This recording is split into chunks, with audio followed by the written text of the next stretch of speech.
The Seahawks take Super Bowl 60, defeat the New England Patriots 29-13. Most of the scoring came in the fourth quarter. Sam Darnold did not have the flashiest day by any means, but he got the job done, completing 19 of 38 passes, throwing 1 touchdown. Kenneth Walker becomes the first Super Bowl MVP running back since Denver's Terrell Davis in 1998. Walker rushed for 135 yards and had 161 yards from scrimmage in total. If I would tell myself as a kid right now, I would have, I wouldn't have guessed that I would be the one to win the MVP. So it's just a real moment, and it doesn't happen without the guys in the locker room.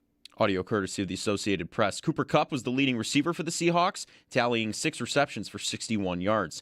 On the other side, Drake May completed 27 of 43 pass attempts for 295 yards, 2 touchdowns, and 2 interceptions. The NFL offseason is now in full swing as we wait for the legal tampering period. The Winter Olympic Games continue on. USA wins dramatic team figure skating gold. They entered Sunday's men's free skate, the final portion of the contest, tied with Japan in first place. Ilya Malinin, a.k.a. the Quad God, performed his signature backflip, and his score of 200.03 ensured gold for Team USA. The USA women's hockey team defeated Finland 5-0 over the weekend. They're next in action against Switzerland today. And your medal counts as of now, Norway on top with 6 total medals, 3 gold. USA in second place with 2 medals, but both being gold. And Italy in third with 9 total medals, 1 of them being gold. That's your Paddock Chevrolet Sports Update. Paddock Chevrolet, celebrating 90 years of being your hometown dealership. I'm Joe Cali for WGR Sports Radio 550.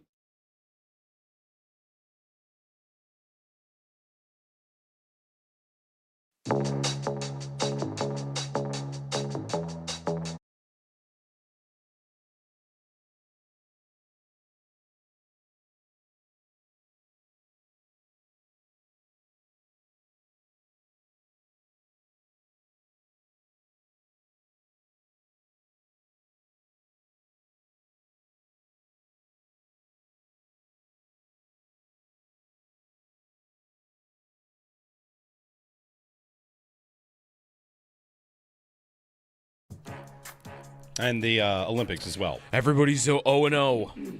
That's right. 0-0. Good morning. It's Jeremy and Joe. Alt Joe Callie's here. Owen Parker, Owen the Parlay Killer is here. Did not kill our mega parlay. No, Alt Joe did. Alt Joe did. Who would have thought JSN would have been the thing that let us down? Well, he went for 9 catches in the alt. That was tough. That's a what big. do you end up with? 3? 4, I think. Yeah. Big Like ass. no, there was no line he was hitting last night. I mean, he got hurt. But we had a good time at the Super Bowl. I mean, I had a good time watching the Super Bowl. It's always good to watch You New did? England. Yeah, it's always good to Okay. watch New England lose. Yeah, okay, It's always that good. part was good. I'm already, though, not having a good time with, this is how we do it. It's how we always do it. We are part of it. Well, that was the final game. Time to take every single thing that happened in that game and apply it as a new rule in the NFL. This is now the way to win, right? What's the takeaway from the game? Let's go around the room. What is the takeaway from the game, if anything? One sentence on last night. In 803-0550, give us a ring. The Patriots lost. That's great. Bullet dodged. So give me a one-sentence takeaway. We've got four voices here. We'll have yours at 803-0550. New England wasn't a great football team. I think it's a pretty strong one. All right. They weren't a great team. I'm with you there. They couldn't really beat the schedule allegations, I feel like. Fair. So many schedule tweets last A night. lot of schedule tweets. Yeah. Yep. I hope dominant defense helps the Bills in the playoffs. Okay. Yeah, I'm with you on the defense. It reminded you of Legion of Boom a little bit, but it just shows, I guess, like a running back did kind of win the game for them. Like, I don't know if I Kenneth was Walker expecting had that. a big game. Yeah. Yes, he did. Yes, he did. I did see people pointing out that the Seahawks spent the most money on special teams this year. So I saw some special teams points. Does that Special count teams Rashid Shaheed, though? Think it. Oh, that I don't could. know. I Okay, don't know. because they acquired him, and he's also like Yeah, a receiver, I don't know obviously. who they count for that because, All right. those guys are going to be listed as like cornerbacks. Did you sign them for depth, special, whatever. Right, maybe that just says they spend more on their backups than others. Maybe. They have a lot. But I saw that. They have a lot of cap space. I mean, is there a Sam? They have the most cap space in the league. I I think saw. it's 5th most. 5th most. Might be that 5th makes most. that makes more sense. Whatever. They have a lot of How cap. would they have number one? They have a lot of cap space. They're about to, of course, pay JSN and a couple Yep. other draft picks. Sometimes cap space is just a function of where your rookie contracts are. Yep. On and on. Yeah, those are all fair. the thing about the dominant defense, like I feel like we're going to do the thing we did last year, which is last year's like, oh, I mean, look at that. I guess you just want to be able to get home with your defensive line, and that's that. Like, well, yes, it does help when a team makes the Super Bowl and has no ability to protect the passer, and that's 2 years in a row. Kansas City could not protect Mahomes because their line was so beaten, was so terrible. They had Joe Tooney, protector of the year, by the way, this year, playing out of position. Right. So last year in the Super Bowl, the Eagles run over the Chiefs in part because the Chiefs have we're talking not just like a chink in the armor or a weak link in the chain. The Chiefs have a fatal flaw on the left side of their line. And what did New England have last night? Same thing. Will Campbell gave up 14 pressures. Yeah. The most. Man, he got beat so cleanly on one of those. I forget which one. Like, it was DeMarcus Lawrence. Okay. I mean, he barely touched Lawrence. He gave up the most pressures any player gave up in a game this year. Yeah. So you could say that's about what he wasn't playing Myles Garrett. He was playing a really good Seattle team with a really great defense. But New England had a fatal flaw on the left side of their line. They had two linemen on the left side of the line that are terrible. So, you want to be able to get home with 4. I agree. Having a great defense must be really nice. Playing an offense that is not equipped to handle you helps even more. Like I feel like watching that game last night, I was reminded that 2 weeks is a long time to convince yourself that anything can happen in any given Sunday, and the Patriots are maybe going to put up have a puncher's chance. The Super Bowl's played in the NFC Championship game. We knew that. It was Rams and Seahawks. We knew that. Those two teams were way better. If it had been the Rams and the Patriots, it might even be a bigger blowout. In fact, that game last night ends up looking like the Seattle this is just me here going off on the Seattle defense, which was great. But the game ends up looking like Seattle's defense carried them to a victory. If Seattle doesn't stall in the red zone 4 times, they kick field goals from reasonable distance 4 times. It's 12-0. I mean, that game could be 27-0, 28-0, whatever. Seattle blew their doors off start to finish, and it only kind of looked a little close because of field goals.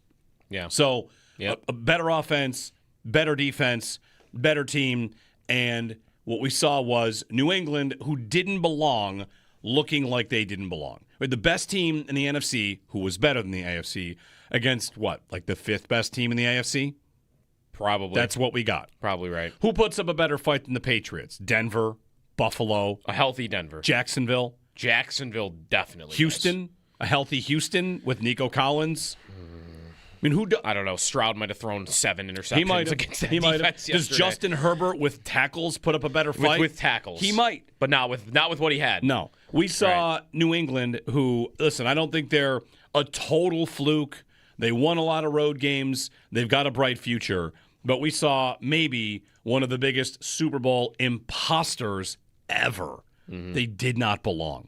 No. Drake May set the record for the most sacks taken in an NFL playoff and the most fumbles in a single NFL playoff. I'm glad you said NFL playoff, because any idea that Seattle did anything different to New England than every team they had played to this point had done. Right. See, the Chargers were all over him. The Texans were all over him. The Broncos were all over him. They had a terrible offensive postseason, New England did. They were brutal. Yeah, So, what are his final stats from the playoffs? Seattle didn't unlock some sort of secret to the sauce to beating the Patriots. For me, there's almost like this leftover effect of watching New England play 11 other Super Bowls and thinking like, wow, how are you going to stop this team? Right. In this case, oh man, the number of teams that could have stopped that New England team, there's a lot of them. The Bills. Yeah. The second half, what the Bills did in the second half against New England, shut them right down. What would the Bills have done in the AFC Championship game? They probably would have beaten New England. Maybe beaten them badly. So if you want to dance on New England's grave, I think it's a great day to do it. And takeaways past that, like talk amongst yourselves, whatever you want. We've got lots of time today. We're wide open for your phone calls, but I come in today thinking like, let's not overreact to Seattle and New England. Let's talk about Seattle and the Rams. Like those are the teams I got to beat if I want to win. I don't have to be anything better than New England. New England just flat out did not belong on the field. No. Drake May, 58% completion percentage in the playoffs. 4 games, 828 yards, 6 touchdowns, 4 picks. He took 21 sacks. No other quarterback took more than 6. Now, not everybody played a lot of games. His QBR was a 40, which was 10th among 14 starting quarterbacks in the It's playoffs. not a good offense in the 10th. playoffs. They played very tough defenses, Yeah. and they looked the part of a team that couldn't do anything. And bump maybe to McDermott. Did you see Warren Sharp tweeting about this again last night? I did. The cover 6, how How he put the blueprint out. McDermott went cover 6 in the second half of the game in New England, and everybody started doing it. New England stopped being able to score. And Seattle did it yesterday too. And then Seattle did it all year. Like they were one of the teams that was running it against everybody. Yep. But McDermott might have put the blueprint out on their offense. And their offense never looked great again after that. Yep. Like that's what is that? That is new offense, new quarterback showing up. I know it was his second year, but first year under a new offensive coordinator. And this happened with Miami a little bit, right? They're gonna figure you out. They're going to figure out what you're doing at some point. They're going to figure out a way to beat you, and you got to have a counterpunch. You got to have something to pivot to, and we never really saw that from New England. I think what they tried to pivot to yesterday was, we're going to run the ball up the middle with Ramondre Stevenson over and over. Like, that's how they came out in the game, right? Like, I had friends over, and we're looking like this is going to be a 25 carry for 70-yard game for Ramondre Stevenson. They played like they knew they were overmatched, and a couple times on third downs ran to punt. So they're going to run. They ran on 3rd and 8? Third and 5. Yeah. That's right. Like, there were such conservative calls that were running it because I think they were afraid that May was going to lose them the game early because their passing offense hasn't, again, looked good since really that Bills game.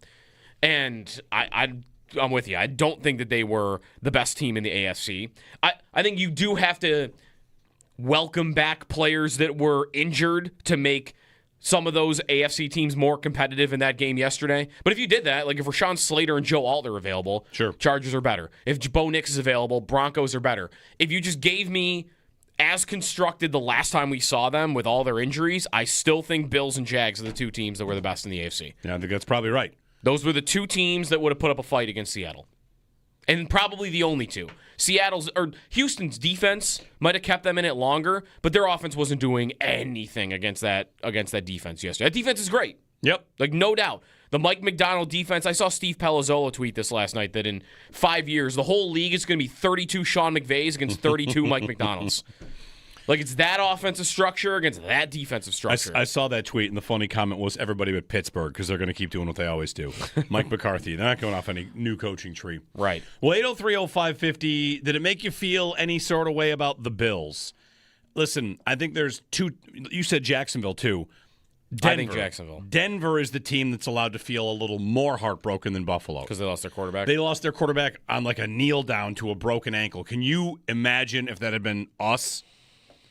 Imagine that they're kneeling and Josh breaks his ankle, and then you lose to that Patriots team. Denver might have put up a fight.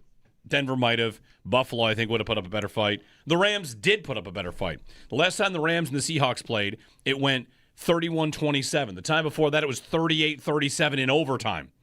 So the Rams probably feel like, man, if we had just not let Rashid Shaheed return a punt for a touchdown 2 months ago, we're probably home for the NFC Championship, and we're probably champs. Right. But New England did not belong. 29-13, and it wasn't that close.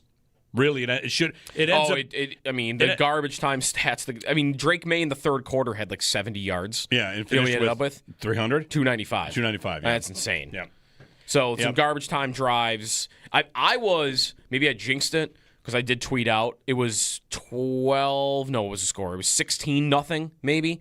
In the third quarter? Like, they still had a 0 in the third. It was 12-0. It got to 19-0. Maybe it was 19. That's when New England scored its first touchdown. Okay, it was 19-0. And on the drive they ended up scoring, I tweeted, the only thing really left here that I really wanted to see it tested was, would Vrabel kick the surrender field goal like at some 19 to point 3? to not get shut out? Yeah. I wanted to see that tested so bad. The most cowardly field goal ever, just to say you weren't the first team ever. Because I looked, no team in Super Bowl history has ever been shut out. And I'm like, are they gonna? Are they gonna kick a field goal just to avoid that? Can you think of a team that their offense was shut out, but their team wasn't? Because there is one of those. Oh, there is. Yep. There's a team whose offense was shut out, but their team was not shut out. I don't know it. The Giants against the Ravens in 2000. They had a kick return touchdown. That's it. Okay. 34-7 is the final. The Giants offense, Kerry Collins, 4 picks. Okay. Nothing. The offense did nothing. The week before, they scored 41, by the way, the Giants, in beating the Vikings in the NFC Championship game. That was like my last foray as a Giants fan, by the way. Went to that Super Bowl. That game? Yeah, I mean, well, then I moved to Buffalo pretty soon after. Yeah. Did that help you along, though? Like, I can't do this anymore. No, I mean, I wanted them to win, but anyway. 803-0550 and 1-888-550-2550. The takeaway. Today's the day for the takes. It's National Take Day. So fire them our way. The Bills tweeted out a graphic about on to next year. In that graphic were Shakir, Hairston, Allen, Cook, and I think Dawkins might have been the 5 players in that. Mm-hmm. So, safe bets all there. On we go. 803-0550. DJ in Lockport's going to start us off. DJ, good morning. Hey, good morning, guys. I'm looking down at my little temperature gauge here. It is negative 15 degrees. Yeah. The good news. Good news. It's going to get warm later today and then just kind of be warm for a while. So the forecast, like where we are, -9 by the afternoon, it's in the 20s. I was going to say what's warm. It's in the 20s. Okay. All right. So, sure. So we can go swimming later. Right. Ideally, so. Hey, tomorrow, it's supposed to go over freezing for the first time in a month. I saw that. We might get to 40 tomorrow. So, like I said, it's getting warmer. Yeah. Beautiful. So while I was watching the game, all I just kept thinking was the domino effect of the trade deadline and Brandon Beane. I used to be such a fan of the guy. And after that call that you guys had, the infamous call, the Jerry and Joe call and all that stuff, I don't want to say this in necessarily like a bad way, but I kind of was on his side at first. Come the trade deadline, man, the arrogance of that decision, and I don't know whether it was for him to have job security because he didn't want to give up that pick and look bad if it went wrong, but if Jalen Waddle was the one catching that ball against Denver, he catches the ball. The Miami game, we would have won that Miami game because Jalen Waddle wouldn't have been on the team to beat us for us to lose out on, getting first place. Just the domino effect of that decision and not trade for Jalen Waddle, how deep it went to literally it pushed probably one of the worst Super Bowl teams in the AFC ever to come into the Super Bowl and then get demolished.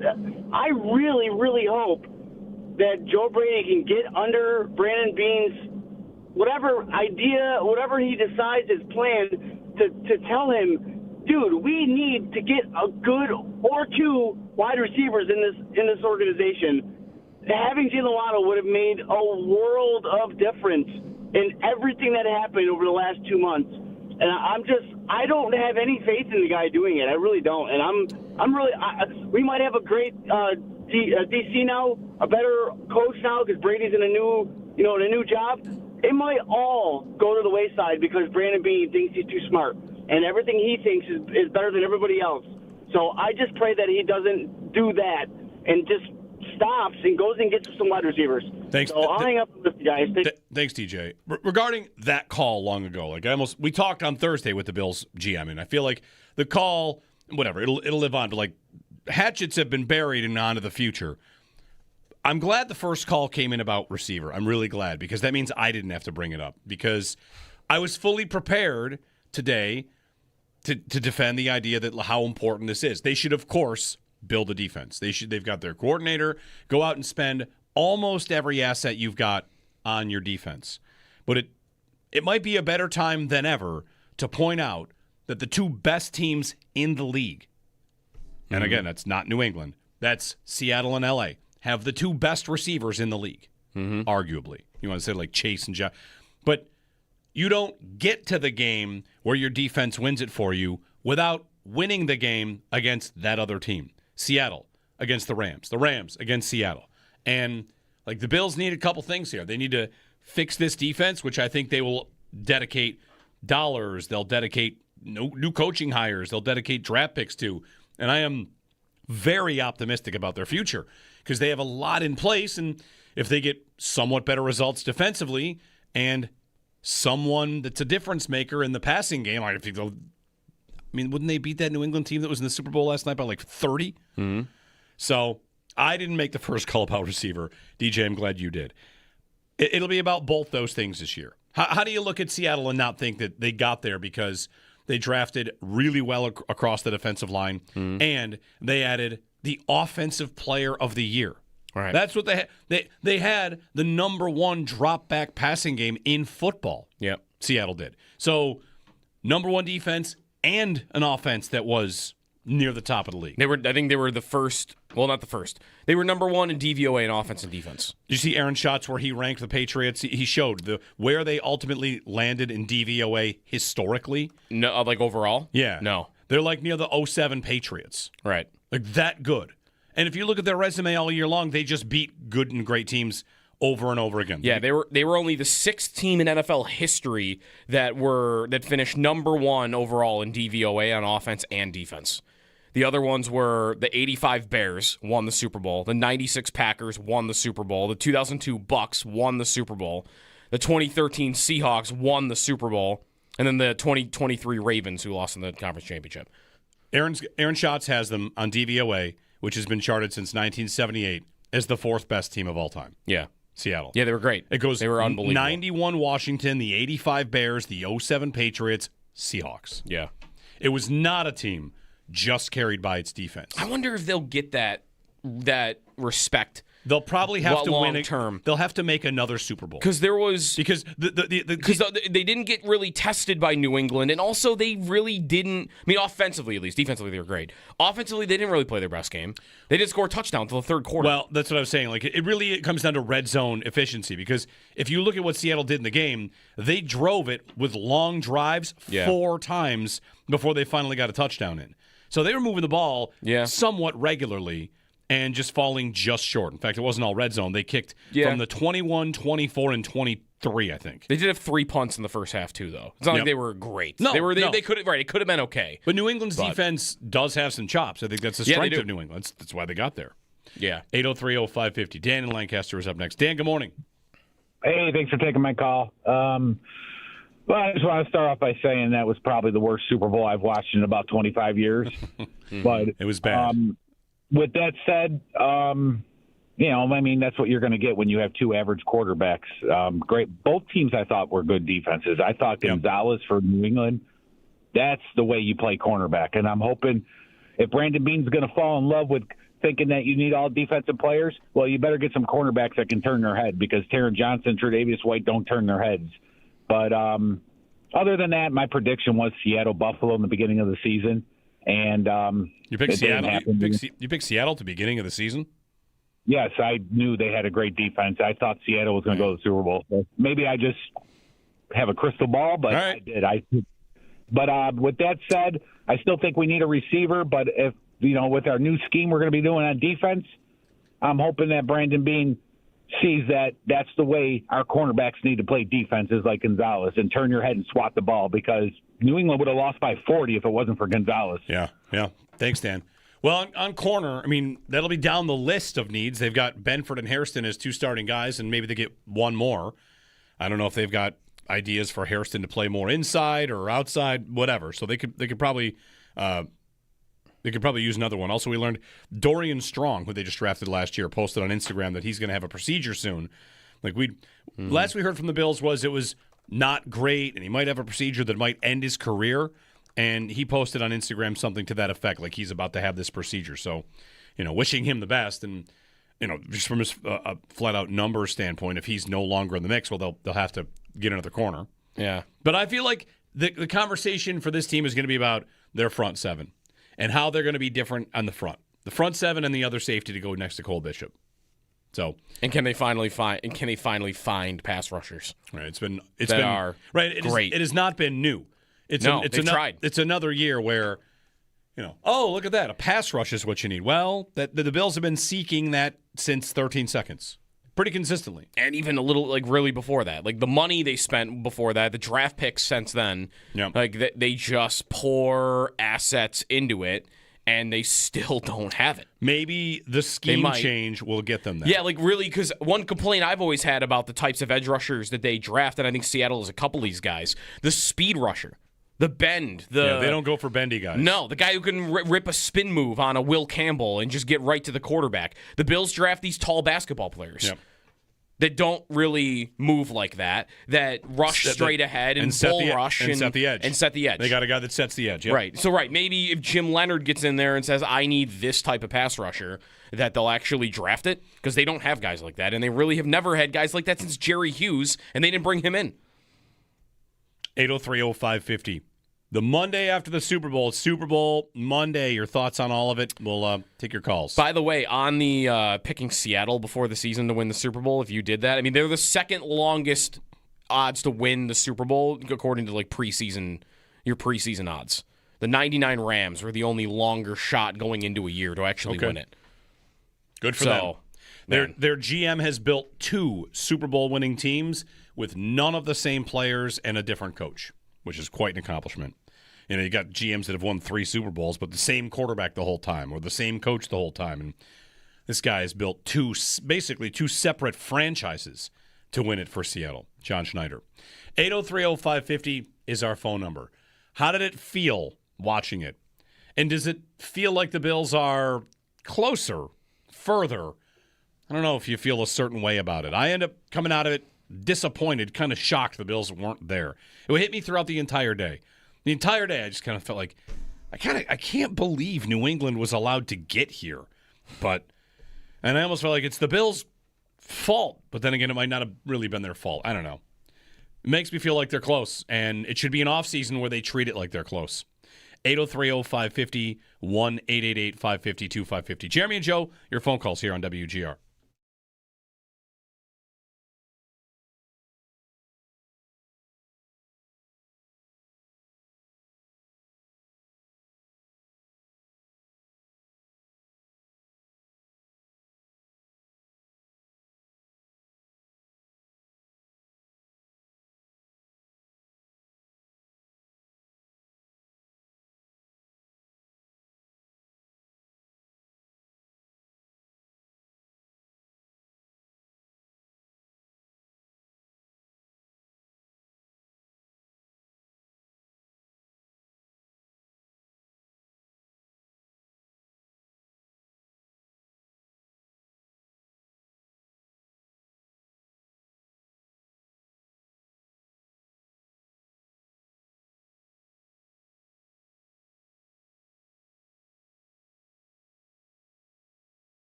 Drake May, 58% completion percentage in the playoffs. 4 games, 828 yards, 6 touchdowns, 4 picks. He took 21 sacks. No other quarterback took more than 6.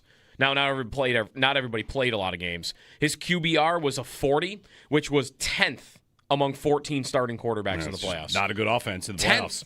They played very tough defenses, and they looked the part of a team that couldn't do anything. And bump maybe to McDermott. Did you see Warren Sharp tweeting about this again last night? I did. The cover 6, how he put the blueprint out. McDermott went cover 6 in the second half of the game in New England, and everybody started doing it. New England stopped being able to score. And then Seattle did it yesterday too. And then Seattle did it all year. Like, they were one of the teams that was running it against everybody. Yep. But McDermott might have put the blueprint out on their offense. And their offense never looked great again after that.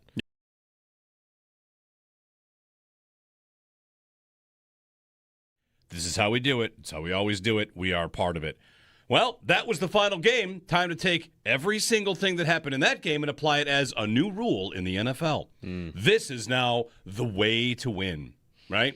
What's the takeaway from the game? Let's go around the room. What is the takeaway from the game, if anything? One sentence on last night. And 803-0550, give us a ring. The Patriots lost. That's great. Bullet dodged. So give me a one sentence takeaway. We've got four voices here. We'll have yours at 803-0550. New England wasn't a great football team. I think it's a pretty strong one. They weren't a great team. I'm with you there. They couldn't really beat the schedule allegations, I feel like. Fair. So many schedule tweets last night. A lot of schedule tweets. Yeah.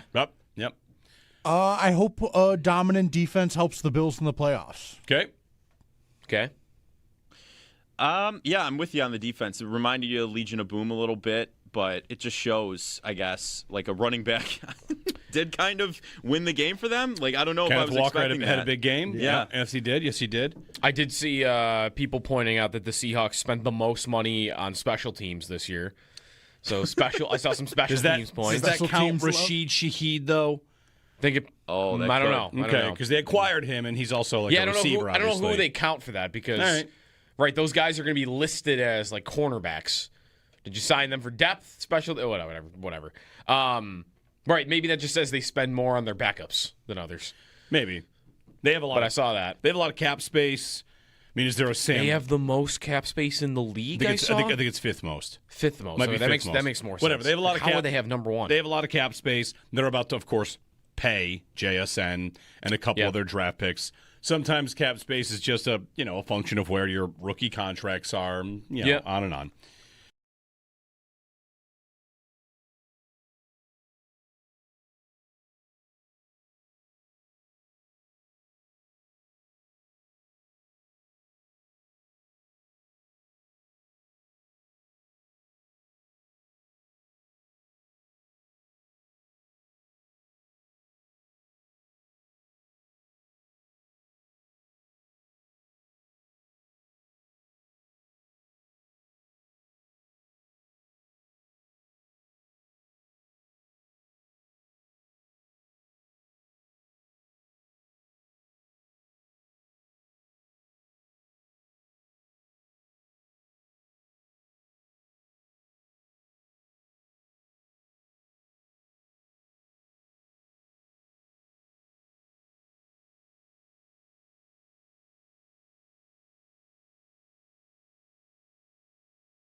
(29-13), most of the scoring coming in the fourth quarter. Sam Darnold did not have the flashiest day by any means, but got the job done, completing 19 of 38 passes and throwing 1 touchdown. Kenneth Walker becomes the first Super Bowl MVP running back since Denver's Terrell Davis in 1998. He rushed for 135 yards and had 161 yards from scrimmage. If I would tell myself as a kid right now, I would have, I wouldn't have guessed that I would be the one to win the MVP. So it's a surreal moment, and it doesn't happen without the guys in the locker room. Audio courtesy of the Associated Press. Cooper Kupp was the leading receiver for the Seahawks, tallying 6 receptions for 61 yards. And on the other side, Drake May completed 27 of 43 pass attempts for 295 yards, 2 touchdowns, and 2 interceptions. The Patriots are now 6-6 all-time in Super Bowl appearances. The NFL offseason is now in full swing. The Winter Olympic Games continue. USA, they win dramatic team figure skating gold. They entered Sunday's men's free skate. The final portion of the contest tied with Japan in first place. Ilya Malinin, a.k.a. the Quad God, performed his signature backflip, and his score of 200.03 ensured gold for Team USA. The U.S. women's hockey team defeated Finland 5-0 over the weekend. They've been dominant to start. They're next in action against Switzerland today. And the medal counts. Norway is on top with 6 total medals and 3 golds. USA in second place with 2 total medals, but both being gold. And in third, Italy with 9 total medals, 1 being gold. Also in the women's downhill skiing event, Lindsey Vonn suffered an unfortunate accident. We saw her get medevaced off of the mountain by helicopter. She had surgery for a broken leg. We'll keep you updated as more information comes out. That's your Paddock Chevrolet Sports Headlines. Paddock Chevrolet, with you for the extra mile since 1935. I'm Joe Cali for WGR Sports Radio 550.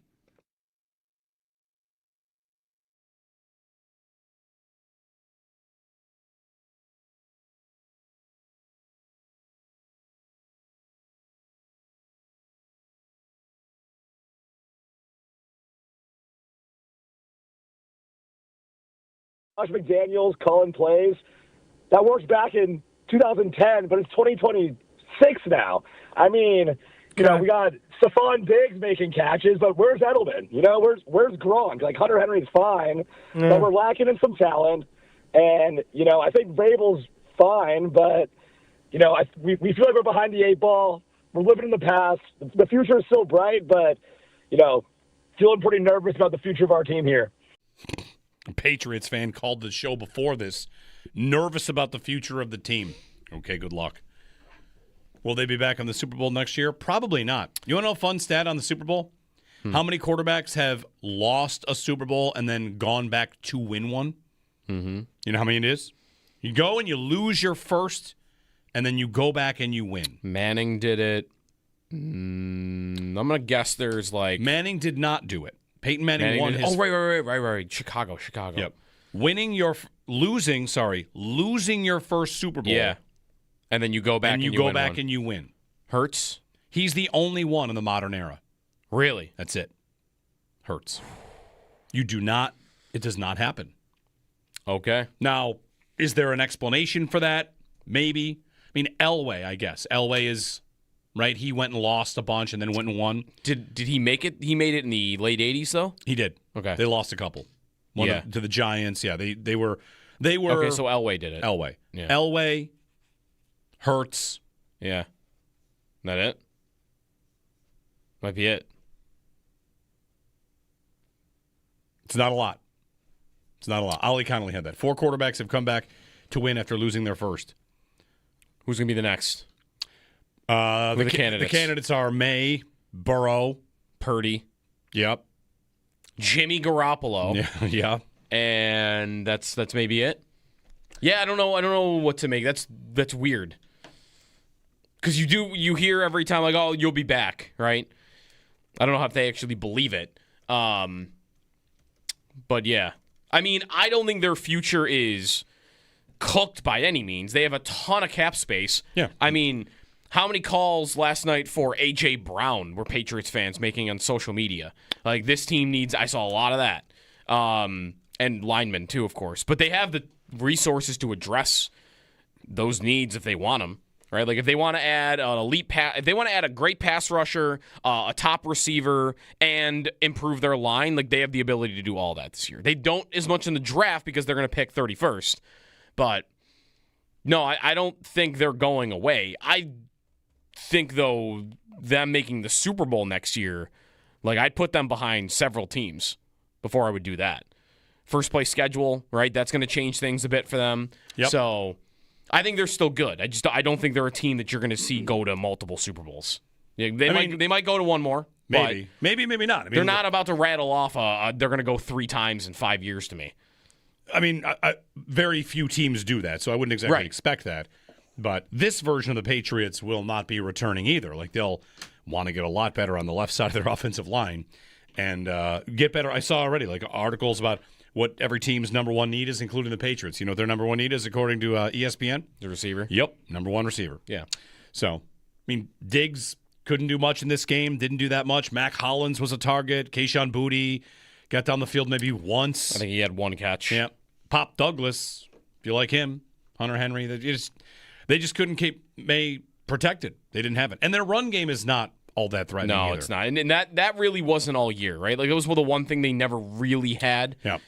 So, I mean, they had it in the middle of the year when Travion Henderson broke off a couple of big runs, but it wasn't like a consistent threat. So, yeah, but that I think comes back down to their line.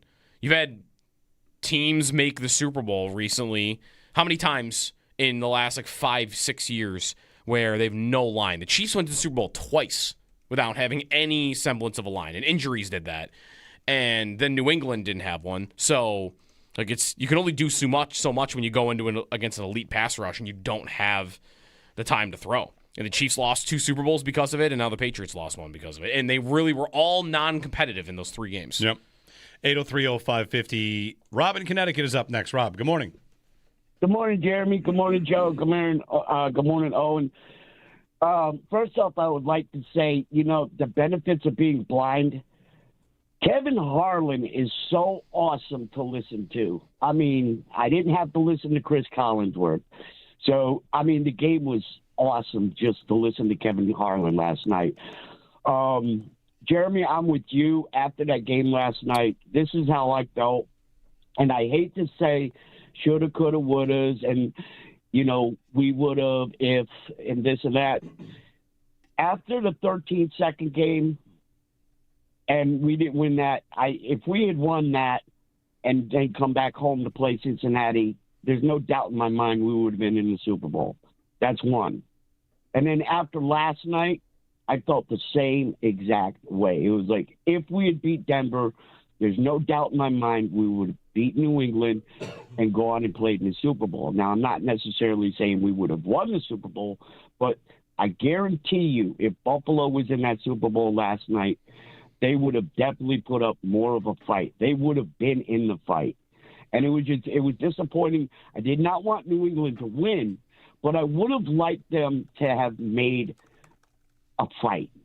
You know, I knew that Seattle was going to win. I wanted a fight. It reminded me of the '85 Bears. I remember watching that game, and New England didn't even belong. So it's like, you know, it's disappointing when you know that Buffalo would have, for me, Buffalo would have definitely been in the Super Bowl against the Rams after that 13-second game if they had beat Kansas City, and then if they beat Denver, we would have went to New England and beat New England and been in this one too. But you know what? There's still hope. We still have Josh Allen, and Brandon Beane has a lot of work to do. So let's do it. Let's push forward, and maybe next year we'll be in it. Thanks, guys. All right. Thanks, Rob. You know who really didn't want to fight to me last night was Vrabel.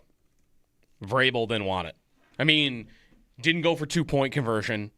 No reason why you wouldn't do that. Which one? He went for 1 2-point conversion. When he was down, 19-7? What was it?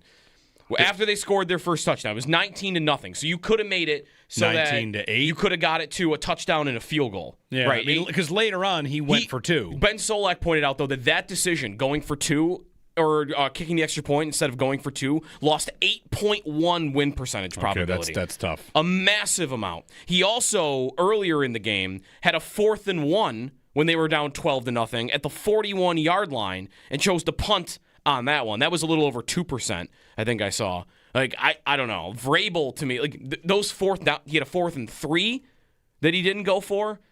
It's like, did you just not want the game to look like a blowout? Like, go for it. There was none of that from Vrabel yesterday. So I didn't like his performance. He didn't get the Patriots didn't get far enough on the opposing side of the field to go for 4th downs. There were 4th and 4s and 4th and 1s. The 4th and 1 from the 41 though, like, and you're down 12 in the third quarter from their own 41, right? Yeah, but you're down 2 touchdowns. I know. Sneak it. I'm with you.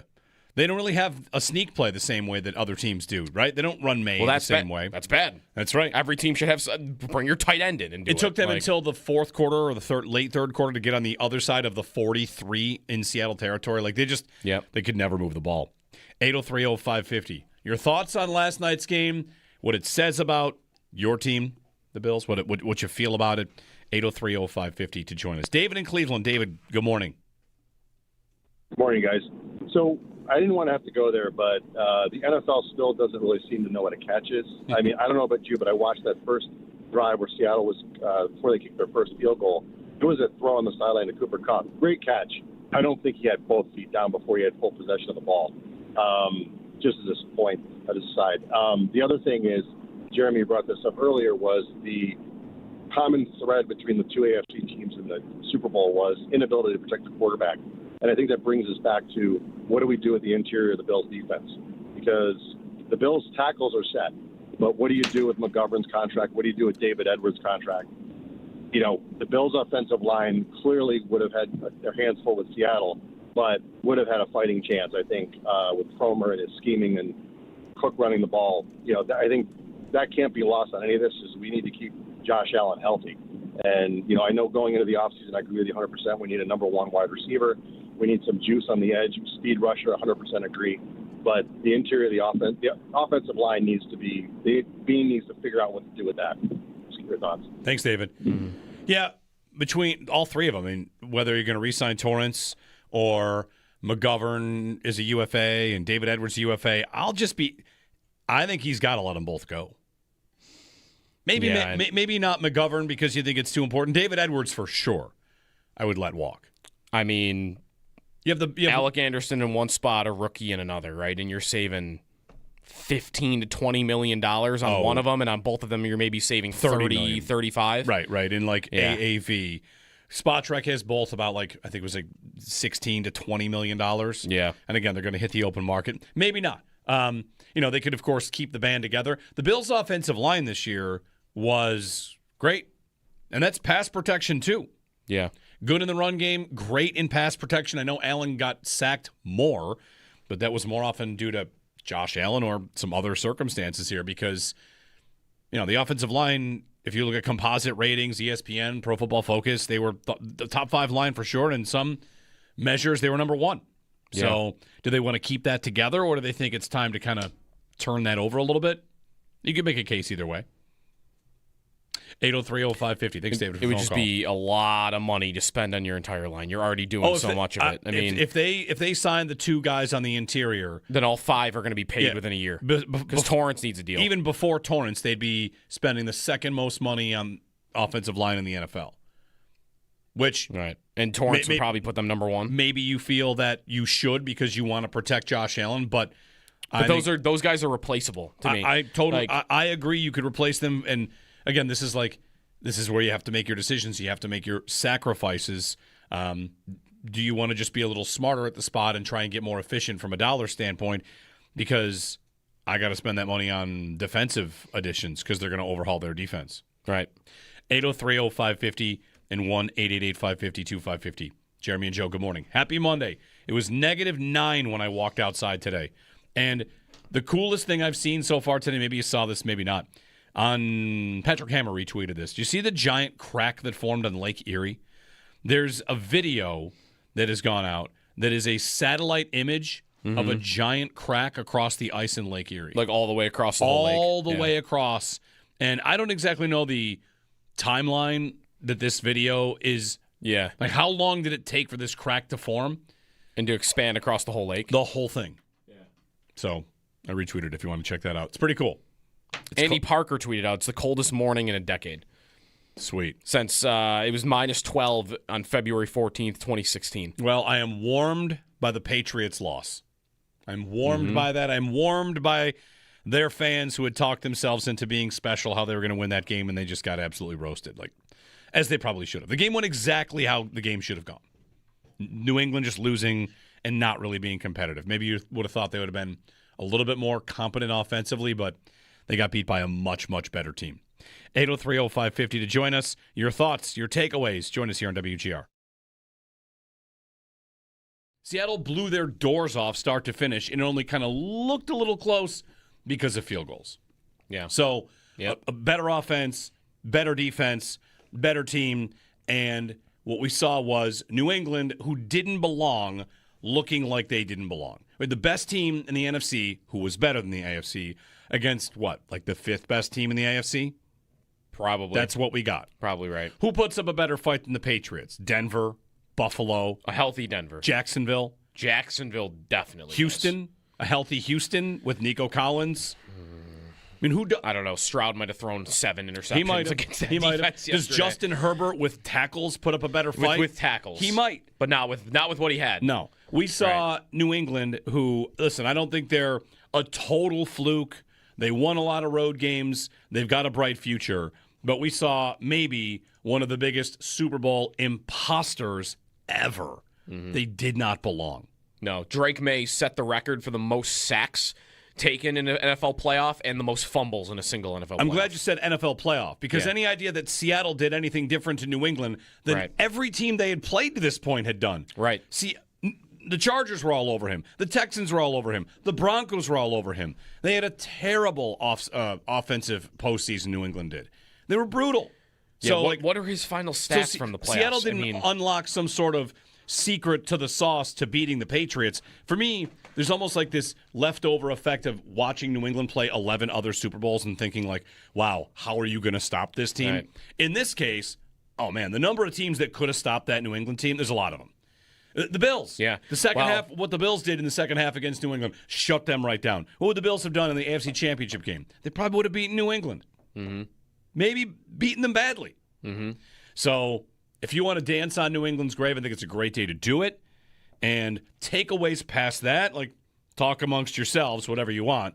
We've got lots of time today. We're wide open for your phone calls, but I come in today thinking, like, let's not overreact to Seattle and New England. Let's talk about Seattle and the Rams. Like, those are the teams I got to beat if I want to win.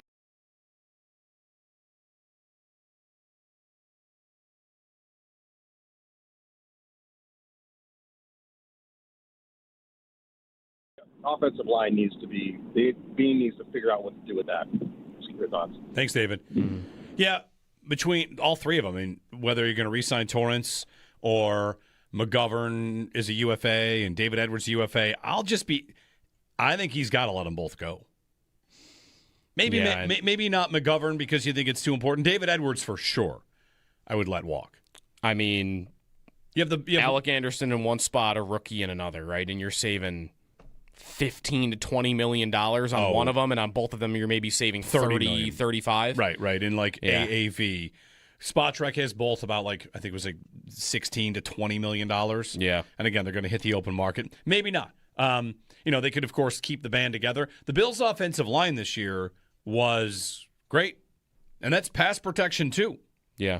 Good in the run game, great in pass protection. I know Allen got sacked more, but that was more often due to Josh Allen or some other circumstances here because, the offensive line, if you look at composite ratings, ESPN, Pro Football Focus, they were the top 5 line for sure. In some measures, they were number 1. Yeah. So do they want to keep that together, or do they think it's time to kind of turn that over a little bit? You could make a case either way. 803-0550. Thanks, David. It would just be a lot of money to spend on your entire line. You're already doing so much of it. I mean, if they sign the 2 guys on the interior, then all 5 are going to be paid within a year because Torrance needs a deal. Even before Torrance, they'd be spending the second most money on offensive line in the NFL. Which right, and Torrance would probably put them number 1. Maybe you feel that you should because you want to protect Josh Allen, but those guys are replaceable to me. I totally I agree. You could replace them, and again, this is where you have to make your decisions. You have to make your sacrifices. Do you want to just be a little smarter at the spot and try and get more efficient from a dollar standpoint? Because I got to spend that money on defensive additions because they're going to overhaul their defense. Right.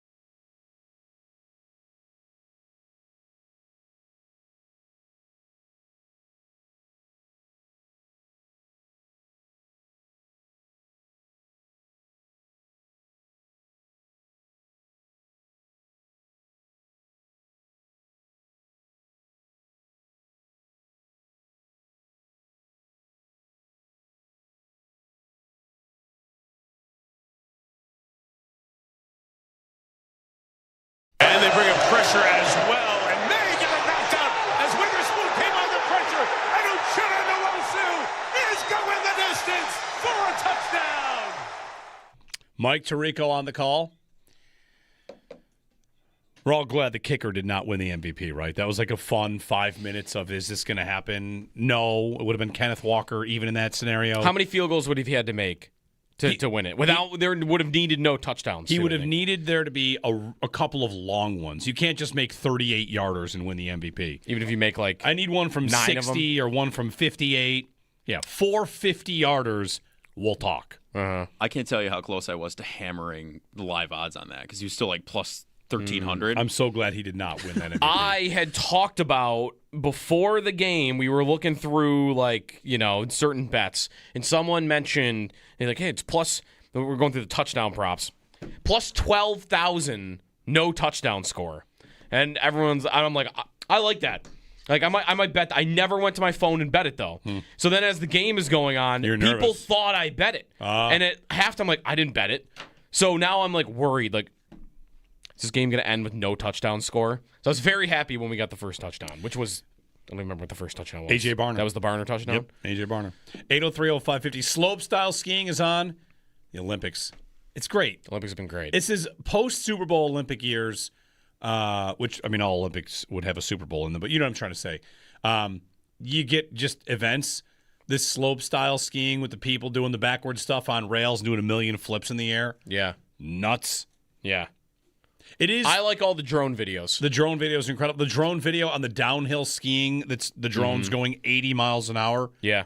Is incredible. Luge, too, they're doing the drone video, and it gives you more perspective in how fast these people are going. You know what It's insane. I'd like to see? I'd like to get like an Amazon Prime alt cast, Prime Vision cast on the curling.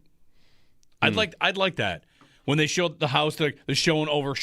Why did this team go here and not here? Is there because it's not just sliding rocks, it's also like chess, right?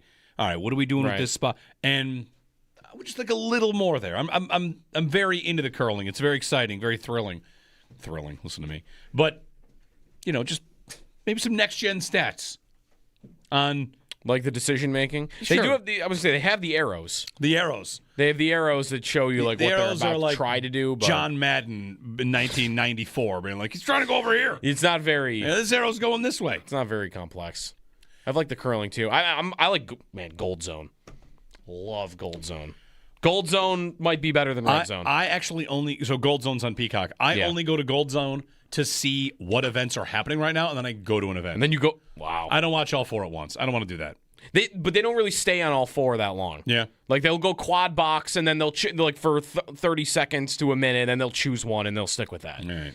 So 803-0550. The USA hockey gets started in 3 days, right? February 12th is Wednesday. the first Wednesday, yeah.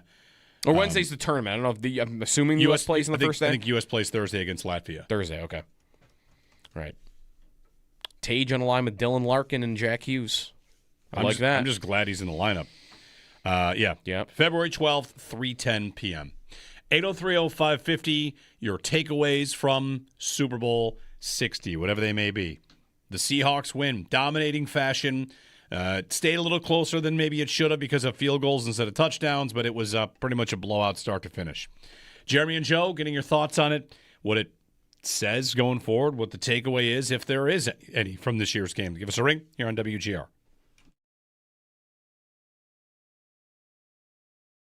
This is how we do it. It's how we always do it. We are part of it.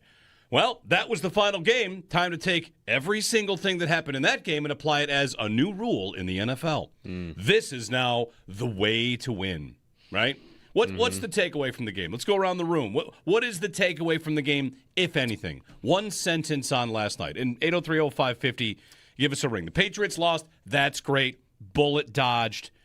So give me a one sentence takeaway. We've got four voices here. We'll have yours at 803-0550. New England wasn't a great football team. I think it's a pretty strong one. They weren't a great team. I'm with you there. They couldn't really beat the schedule allegations, I feel like. Fair. So many schedule tweets last night. A lot of schedule tweets. Yeah. Yep. I hope dominant defense helps the Bills in the playoffs. Okay. Yeah, I'm with you on the defense. It reminded you of Legion of Boom a little bit, but it just shows, I guess, like a running back did kind of win the game for them. Like, I don't know Kenneth if I was Walker expecting had that. a big game. Yeah. Yes, he did. I did see people pointing out that the Seahawks spent the most money on special teams this year. So I saw some special teams points. Does that count Rashid Shaheed, though? I think that I don't know. Okay, because they acquired him, and he's also like a receiver, I don't know who they count for that because, right, those guys are going to be listed as like cornerbacks. Did you sign them for depth, special, whatever. Right, maybe that just says they spend more on their backups than others. Maybe. They have a lot. But I saw that. They have a lot of cap space. I mean, is there a Sam? They have the most cap space in the league. I think it's fifth most. Fifth most. Might be that fifth most. makes more sense. Whatever. They have a lot of cap. How would they have number one? They have a lot of cap space. They're about to, of course, pay JSN and a couple of their draft picks. Sometimes cap space is just a function of where your rookie contracts are. On and on.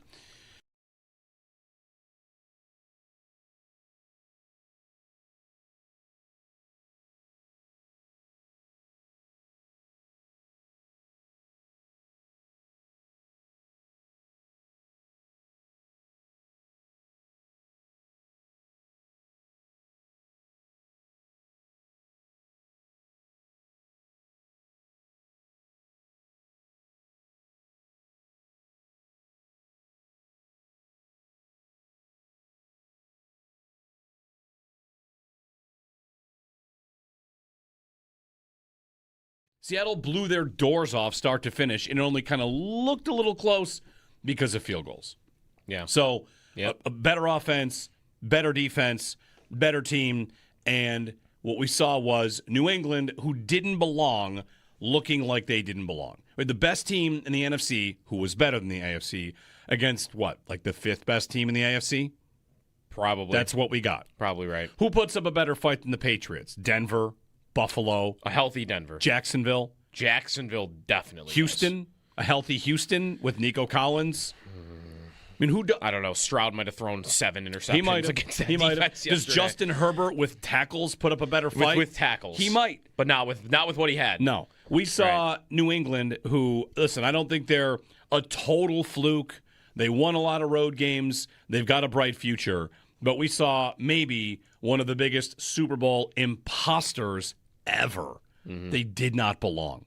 No. Drake May set the record for the most sacks taken in an NFL playoff and the most fumbles in a single NFL playoff. I'm glad you said NFL playoff because any idea that Seattle did anything different to New England than every team they had played to this point had done. Right. See, the Chargers were all over him. The Texans were all over him. The Broncos were all over him. They had a terrible offensive postseason, New England did. They were brutal. Yeah, So, what are his final stats from the playoffs? Seattle didn't unlock some sort of secret to the sauce to beating the Patriots. For me, there's almost like this leftover effect of watching New England play 11 other Super Bowls and thinking like, wow, how are you going to stop this team? Right. In this case, oh man, the number of teams that could have stopped that New England team, there's a lot of them. The Bills. Yeah. The second half, what the Bills did in the second half against New England, shut them right down. What would the Bills have done in the AFC Championship game? They probably would have beaten New England. Mm-hmm. Maybe beaten them badly. Mm-hmm. So if you want to dance on New England's grave, I think it's a great day to do it.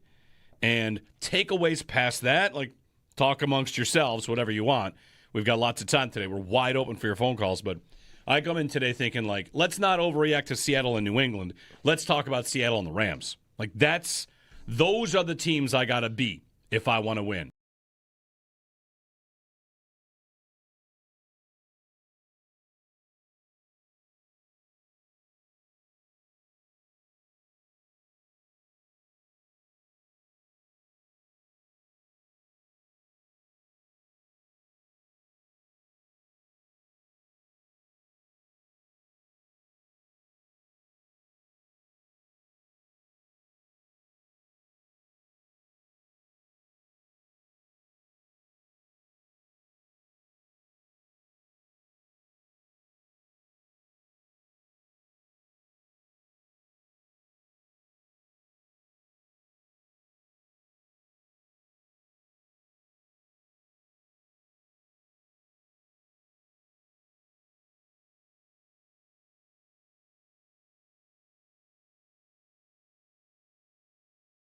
The Seahawks take Super Bowl 60 and defeat the New England Patriots 29-13, with most of the scoring coming in the fourth quarter. Sam Darnold did not have the flashiest day by any means, but got the job done, completing 19 of 38 passes and throwing 1 touchdown.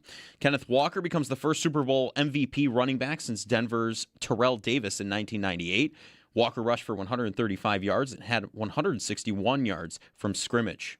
If I would tell myself as a kid right now, I would have, I wouldn't have guessed that I would be the one to win the MVP. So it's a surreal moment, and it doesn't happen without the guys in the locker room. Cooper Kupp was the leading receiver for the Seahawks, tallying 6 receptions for 61 yards. On the other side, Drake May completed 27 of 43 pass attempts for 295 yards, 2 touchdowns, and 2 interceptions. The Patriots are now 6-6 all-time in Super Bowl appearances. The NFL offseason now is in full swing. The Winter Olympic Games continue. The USA wins in dramatic team figure skating gold. Entered Sunday's men's free skate. The final portion of the contest, they entered tied with Japan in first place. Ilya Malinin, a.k.a. the Quad God, performed his signature backflip and his score of 200.03 ensured gold for Team USA for a second straight Olympics. The U.S. women's hockey team defeated Finland 5-0 over the weekend. They've been dominant from the start. They're next in action against Switzerland today. Medal counts, Norway is on top with 6 total medals, 3 gold. USA in second place with 2 total medals, both being gold. And in third, Italy with 9 total medals, 1 of them being gold. Also, the men's hockey tournament begins on Wednesday. Team USA sees its first action on Thursday. Also, in the women's downhill skiing event over the weekend, Lindsey Vonn suffered an unfortunate accident which saw her get medevaced off the mountain by a helicopter. She had surgery for a broken leg, and we'll keep you posted on more as more updates come out on that. That's your Paddock Chevrolet Sports Update. Paddock Chevrolet with you for the extra mile since 1935. I'm Joe Cali for WGR Sports Radio 550.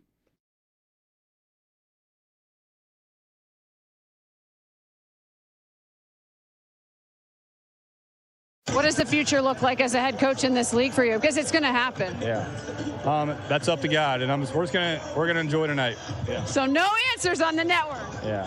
Yeah. Well, you guys know I'm going to Las Vegas, so I'm fired up about it. But tonight, one more for one more night. Hell yeah, I'm going. Of course I'm going. Yeah. Just confirmed it right here. Clint Kubiak, Seattle Seahawks offensive coordinator, to be the Raiders coach. That was on the field last night on NFL Network. Jeremy and Joe, good morning. Happy Monday. Are we out of the negative temperatures yet? We're working our way up. It's -9. Now it's -8. All right. Maybe by the end of the show. By the end of the show, I think we're supposed to get above 0. 10 a.m., I'm reading it's going to be 4. And then by this afternoon, like in the 20s. This deep freeze is actually leaving. So say goodbye. 40 tomorrow. Yeah, maybe as high as 40. Windows down tomorrow. Right. Get out on the patio, do some grilling. Sure. 803-0550 is our number. The Seahawks win the Super Bowl. They beat the Patriots, as many should have expected. Seattle's a great team all year. New England had a little bit of a rabbit's foot, or whatever your lucky charm is you like to use. Horseshoe of the rabbit's foot. What else? What else is the lucky? 4-leaf clover. Sure. They got handled. And Will Campbell did not speak with the media after the game. The left tackle that gave up 14 quarterback pressures. Got to trade him. He was the 3rd overall pick? Yeah. Right? Fourth overall pick. It's tough. Imagine it's your rookie season. Yeah. You're still kind of like learning a lot. Like, here's the Super Bowl. Oh, you had one of the worst games the left tackles had ever. Yeah. Tough for him. Did he have a bad year overall, though, really? He kind of was. He was hurt a little bit. He got hurt later in the year and missed some time. Yeah, I wonder if there's going to be somebody, like if he's even pretty good, but he's not like an all-world tackle talent, which he still could end up being. Will there be somebody behind him where it's like, oh, this was your last time picking that high, and you didn't get an elite. Like, I think maybe like a more extreme version of like Ed Oliver a little bit. Like the Bills draft Ed Oliver in the top 10. Like, that's the last time you're going to pick here. Yeah. So better hit it. And he's good, but he's not elite. He's not all pro level talent. And right now, I don't know if there is a guy that's right. I mean, Tet McMillan. He went 4th. So like Tet McMillan might be the guy eventually here, but yeah, but they want to tackle to protect Drake May, so yeah, we'll see. 803-0550. What do you take away from it? What's your lesson? Anything you want here? Entertainment wise, it was the worst. It was the worst Super Bowl since I think Seattle Denver. I would say pretty bad. There was nothing. I mean, it was. What was it? Was it 9:20 when the first touchdown was scored? Yeah, like 3 hours after kickoff before we finally got a touchdown. And, halftime show was long and, some things are dragged out. But, man, we just didn't get any action, no tense plays, nothing. It felt like a game, and Collinsworth said this during the broadcast, I think we're going to get defensive battle here. You very well could have pictured, a 17-6 final score or something like that. It kind of exploded late at the end there. He also said, I wish I'd written down the number, maybe 8 minutes left in the second quarter. This sequence right here could decide this game. I'm like, buddy. There's 8 minutes left in the second quarter. New England's backed up at their own 5 on a second down play. Maybe. It kind of did feel like a defensive touchdown might have been New England's best chance. Yeah. So they were overmatched, as many had predicted. I do think we will now enter the era. And I mean, listen, we've been rivals with the Patriots before, one-sided. Is everyone ready for what has now begun, which is if you're on Twitter, there are 3 main conversations happening on Twitter at all times. I expect Bills and Patriots fans to be fighting 24 hours a day, 7 days a week for the next 8 years. The fight is on because May looked terrible. May had a bad postseason. You might even go so far as sure, he made a Super Bowl, but he wasn't good at all. Anywhere. No, none of those games. He had a terrible postseason and got carried to the Super Bowl, which means, of course, Bills fans will say that to Patriots fans, and Patriots fans will say, yeah, but your guy never made a Super Bowl, and then they'll just yell at each other nonstop for 8 years until Allen gets there.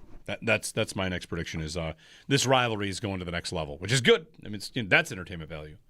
But the game itself was rough. I mean, You didn't get star players making star plays. When there's an honest conversation about whether or not the kicker is going to win the MVP, you're in a bad spot. At one point, he was like the third favorite. Okay. I think Walker was always going to get it, right?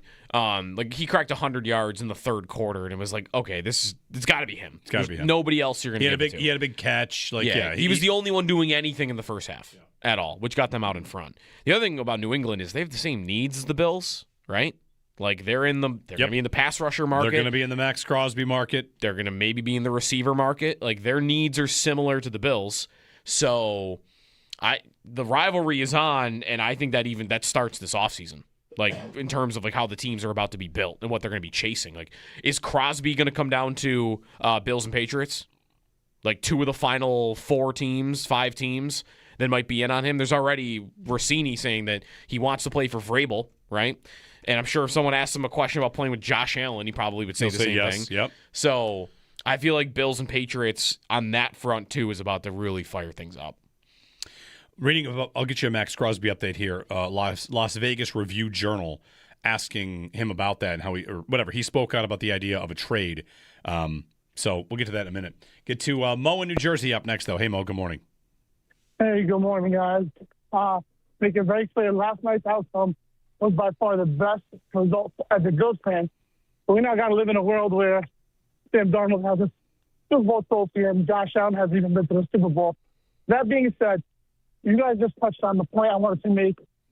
You know, the Patriots are going to be in the market for the same thing as the Bills. For me, this offseason is 100% about Brandon Beane. I think he's a great cap guy, but from an evaluation standpoint, I don't think he's that good. From a drafting standpoint, bringing in free agents, I feel like there's been way more missing than there's been hits. So for me, going forward, it's going to be about what can we do to make this roster better, stuff for free agency in about a month, and then draft 2 months from now. So I'm going to be paying attention closely to everything that Brandon Beane does because there's no more excuses for him. I used to be his biggest fan. Now he's a villain in my eyes, and he's got to prove to me that he could do what John Schneider just did. He took 2 completely different teams to win the Super Bowl, and we haven't been to one. So the pressure's on, in my opinion, Brandon Beane from here on out. All right, thanks, Mo. Building a roster that is near as good as Seattle's outside of the quarterback position is the thing that I think everyone's been wanting for 3 years now, at least. And I don't really feel like they've come all that close to it. Their defense has never been as talented as Seattle's is right now, right? Nope. And offensively around their quarterback, I wouldn't say that it's ever been to the level that Seattle's is right now either. It was when you had Diggs, Beasley, Brown, Sanders. Like you had a couple of years there offensively, you probably had that, but not since then. Your line's great, but what about having a line, a running game? I mean, they ran the ball more than anybody in football this year, like neutral situation. So Seattle ran it. They weren't like the best run team, but they were fine, good enough, and they also have elite weapons, or at least one elite weapon, and then good ones around it. So, like that level of roster, you build that around Josh Allen, you should win the Super Bowl. Well, that's where like the Bills never get to talk to Clint Kubiak about their job, but they have a great defense and a great offense. They have both. And that's where, like, for me, I don't want to get too carried away in the game against New England. Talk about other games, too. Flip the order. Pretend the Patriots game had been the NFC Championship game and the Rams game is the Super Bowl. What's the takeaway? Right? You have to win all your games on the way. They're the 1 seed. How'd they get the 1 seed? They beat the Rams 38-37 in overtime. Mm-hmm. They have a great offense and a great defense. They also acted at the deadline. They had the best receiver in football, arguably. They have the offensive player of the year. What do they add at the deadline? Another receiver, because Kubiak obviously is looking at it and thinking, I want to be able to make sure I can stretch certain ways. Yeah. We can be more vertically threatening. And Shaheed gave them that. He also gave them juice in the punt return game. A.J. Barner's a nice player for them. Like, they have a lot going for them. And Darnold, for his part, like, he's not an elite quarterback. He's pretty good. And he showed some good escapability yesterday. Mm-hmm. But nothing about, like, Seattle to me screams that they have to be sustainably good. They could have lost to the Rams this year, and it's Matthew Stafford winning another Super Bowl. The Rams are like the only. I mean, I saw this morning that they allowed the Seahawks defense allowed more than 24 points 3 times all year, and 2 of them were to the Rams. Yeah, like the Rams had the ability to, or actually no, sorry, it was two times. Yeah, no, it was the Rams. They just won the games. That was it. They didn't lose either of the games. They gave more than 24. They won those games. The Seattle Seahawks did with 38 and 31. Right.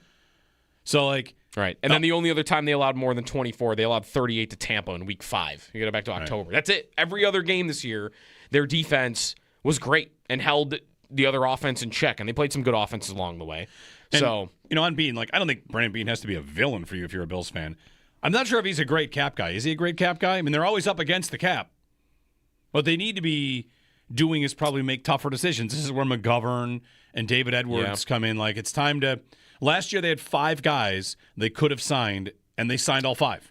And this is an offseason where maybe they don't sign the guys that they would sign. Yeah, I would stop short of saying that about the cap for him because they have the combination of no elite players and no cap space.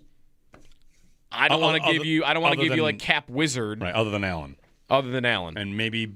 And to me, that doesn't make you a cap wizard. That just says you're going to just pay your pretty good draft picks no matter what. Yeah, which they've done.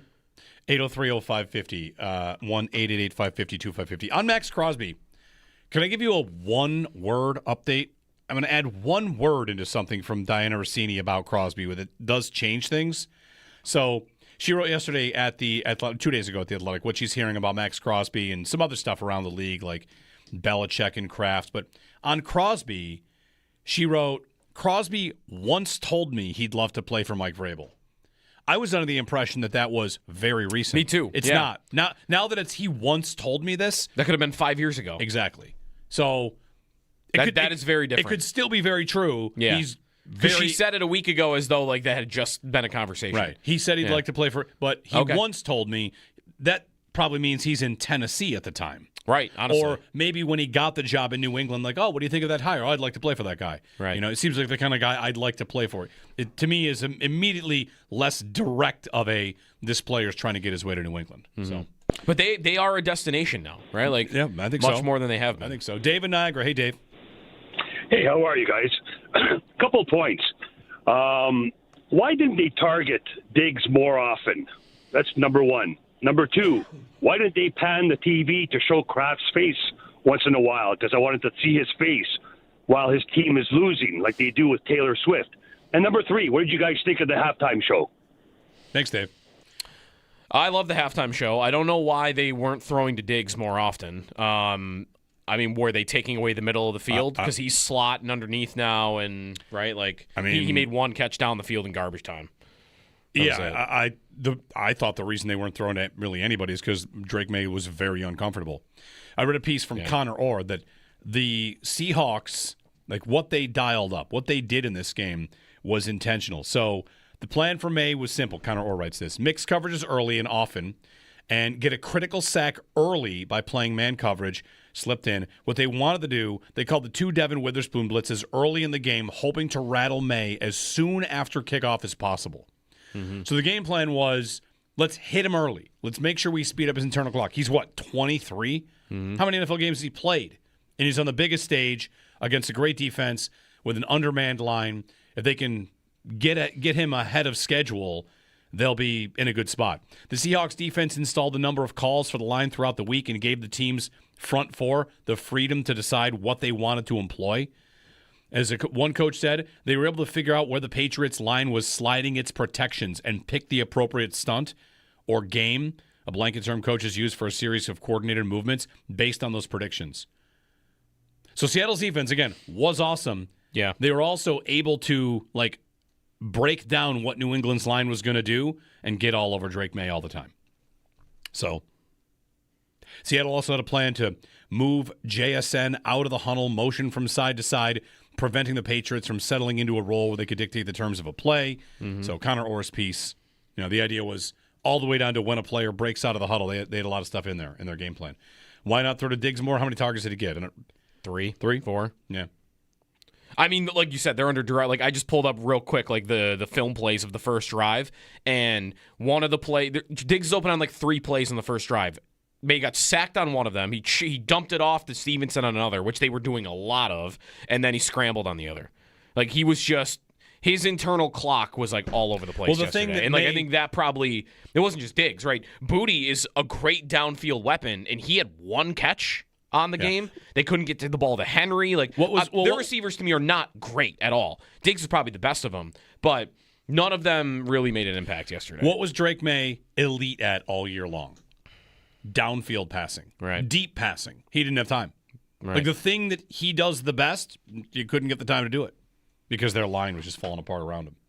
And of course, Seattle's defense is great. And I think I wonder how many of these plays there are. Like again, there's only one that I'm looking at. How many plays did he have something? And just because this was the mode he was in, like I'm just dumping it off to Stevenson.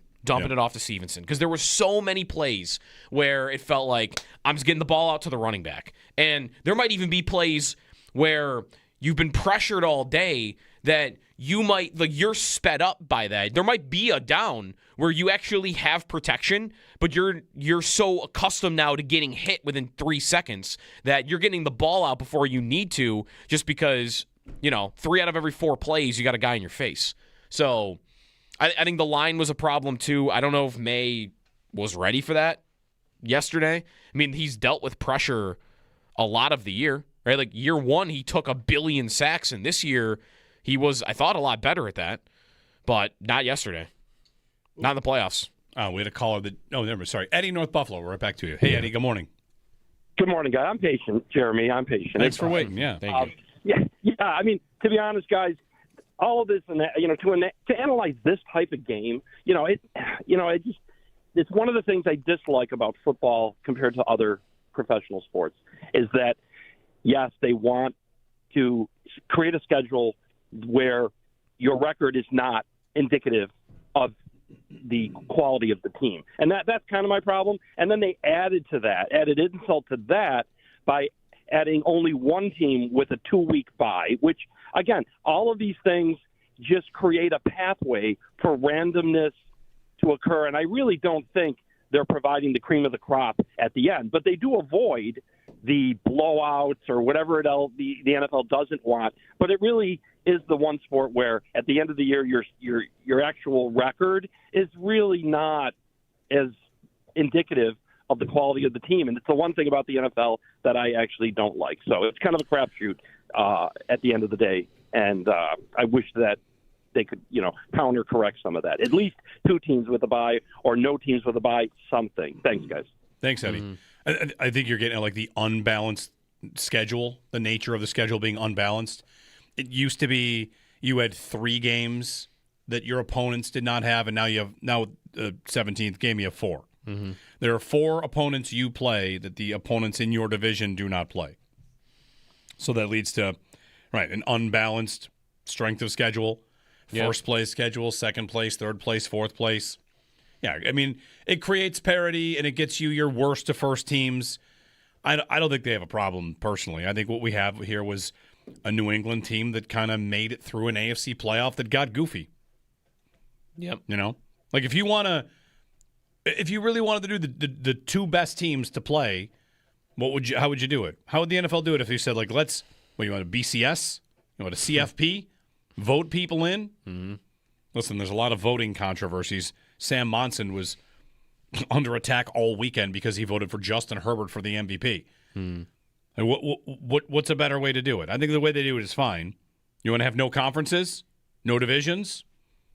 Because you could make a case the 3 best teams in football might have all been on the NFC side. At least 2 of them for sure. You would still have you mean for the playoffs specifically? Sure, if you want to just make it 1 through 32, make it so Seattle and the Rams would meet in the Super Bowl instead of in the NFC Championship game because this was a historically lucky regular season plus playoff schedule. Yeah. Right? Like they had the 4th easiest schedule in NFL history. And then they got to the playoffs and they had breaks in every game. Yep. On who they played. So that doesn't happen. Like you'll see easy schedules and then you get challenged once or twice in the playoffs, or you'll have an easy schedule and then you'll have to run into somebody that exposes you in the postseason. And New England had that. It just didn't happen until the Super Bowl. So, yeah, like, I don't mind the point. It's just, what do you want to do about it? You want to, like, how do you solve it in the regular season? You want to not play across conference? You want to do it that way? Just play everybody in your conference once, and that's your schedule? You would have no more divisions. Yeah, you'd play your division once. I just don't think we have to change everything because New England got there one time. Yeah, me too. I think we're fine. It was a historic anomaly of how easy their path was. Yeah, and ultimately, you might never see a path like that again. And ultimately, we got justice out of it, right? You got okay, like you got thanks for coming. You don't belong here. It would have been like another thing if they had won it because, they were one step away from it, from like easiest path ever, yelling for eternity about how easy it was if Darnold's oblique injury had flared up at practice this week and he couldn't play. Like something like that would have happened. 803-0550, 1-888-550-2550. So league year stuff, I saw Mike Giannetti from Spot Track tweeting moments ago a number of four Bills players had their contracts become guaranteed for the year today. Mm-hmm. Those are the guys they extended last year. Okay. Bernard, Rousseau, Benford, Cook. I'll double check what he wrote, but it's definitely... I think those are the four. Yeah, I think that's right. All right. Yeah. On to the offseason. And the franchise tag window begins soon. We got a Bills graphic, too. Oh, that was from last night. Next year, and they're looking at SoFi because that's where the Super Bowl is. I saw that. The players in the graphic. Yeah, I went through those earlier, yeah. Yeah, right. And I tweeted a picture of Carnell Tate underneath it, and people told me they have to get Carnell Tate. People told me they have to get defensive linemen. I have a fantasy share of Carnell Tate now. You can't do that. You have to get defensive linemen. Okay. Mm-hmm. They're going to get plenty of new defensive players. Oh, yeah. And that's good. But I'm putting Carnell Tate's name on this board behind me. One receiver to be excited about, and then 8 other moves in the defense. On the front 7 and 1 safety. Sure. And I'm easiest offseason ever. I love it. And some interior offensive linemen. They could probably use a guard. One guy. They really only need one lineman, though, right? Alec Anderson is starting week 1 at one of those positions, isn't he? Maybe. It's February 9th. They need one lineman. We've already figured out the entire offseason. Yeah. Just a matter of which guys. 803-0550. It's a great day because, the Patriots didn't win. And they were exposed. Hey, congratulations. You made it. It's an AFC championship for you, but, we all kind of know. Everybody knows. 803-0550, the number. Jeremy and Joe on WGR.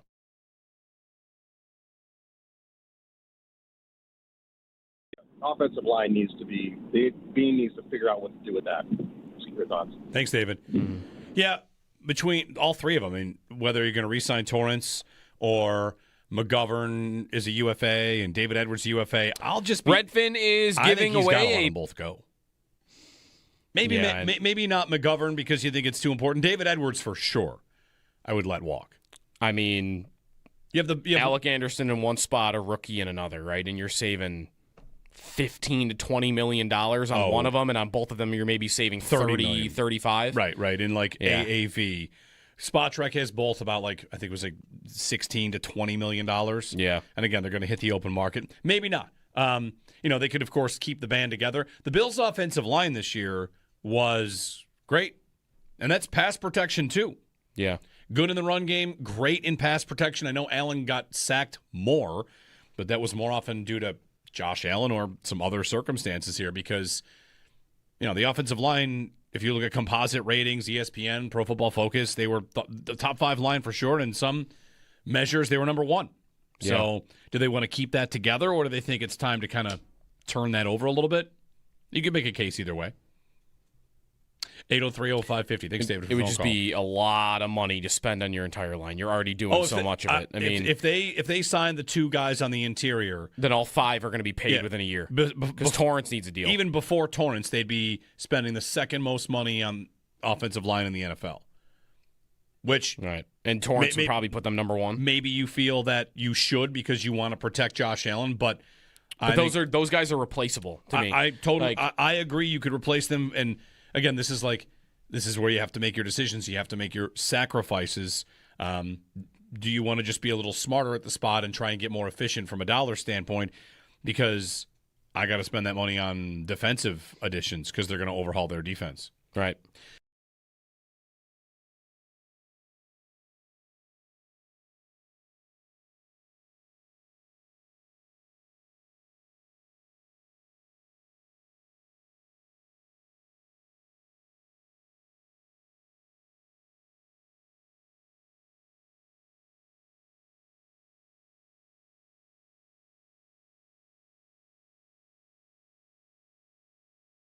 I do think we will now enter the era. And I mean, listen, we've been rivals with the Patriots before, one-sided.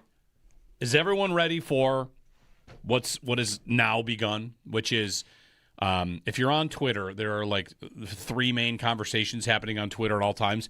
I expect Bills and Patriots fans to be fighting 24 hours a day, 7 days a week for the next 8 years.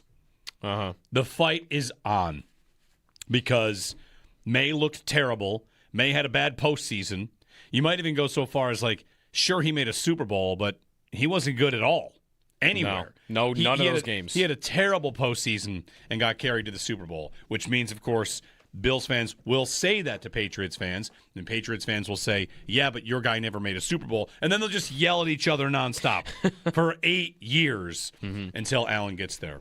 That's my next prediction is this rivalry is going to the next level, which is good. I mean, that's entertainment value. But the game itself was rough. I mean, you didn't get star players making star plays. When there's an honest conversation about whether or not the kicker is going to win the MVP, you're in a bad spot. At one point, he was like the 3rd favorite. Okay. I think Walker was always going to get it, right? Like he cracked 100 yards in the 3rd quarter, and it was like, okay, it's got to be him. It's got to be him. Nobody else you're going to get it to. He had a big catch. Like, he was the only one doing anything in the first half at all, which got them out in front. The other thing about New England is they have the same needs as the Bills, right?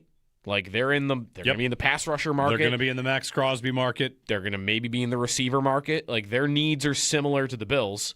So the rivalry is on, and I think that starts this offseason. Like in terms of like how the teams are about to be built and what they're going to be chasing. Like is Crosby going to come down to Bills and Patriots? Like 2 of the final 5 teams that might be in on him. There's already Rossini saying that he wants to play for Vrabel, right? And I'm sure if someone asked him a question about playing with Josh Allen, he probably would say the same yes. thing. Yep. So I feel like Bills and Patriots on that front, too, is about to really fire things up.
Most of the scoring coming in the 4th quarter.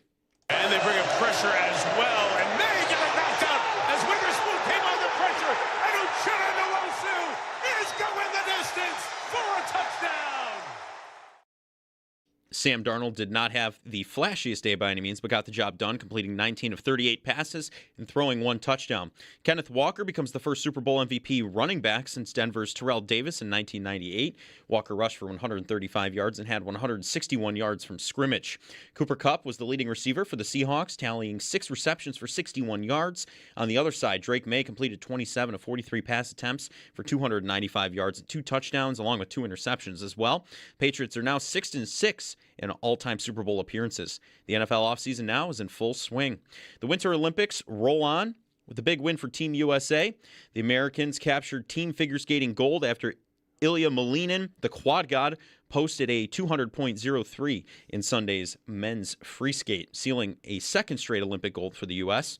The U.S. women's hockey team shut out Finland 5-0, and they've been dominant from the start. They're back in action today against Switzerland. And in the medal count, Norway leads with 6 total medals, including 3 gold. The U.S. sits in second with 2 medals, both gold, while Italy is in third with 9 total medals and 1 being gold.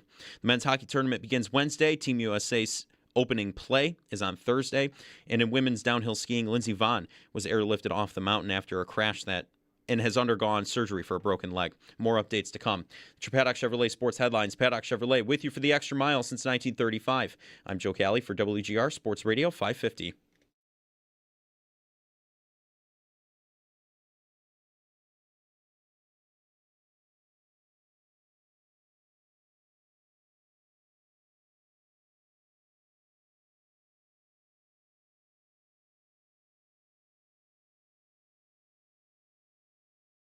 And I looked at their roster, and I'm like, where are the stars on this team? Look, Drake May is moving to being a star, no question about it. He hadn't played like a star in the postseason. He was bad in the postseason. A lot of it had to do with the offensive line, but a lot of it had to do with his eye level came down. He held the football. Tonight he held the football a couple different times. So there's concern there. And I think you look at their defense. Yeah, they're good on the interior when Barmore and Williams are playing, but where are the great edge rushers? They don't have anybody. They have great secondary players. I think they do have that. But the bottom line is they need to get edge guys who can rush the passer. They need to get some speed. Where was Diggs until the end of the game? He was a no-show. He's your number one wide receiver. That can't happen. So do they have problems going forward?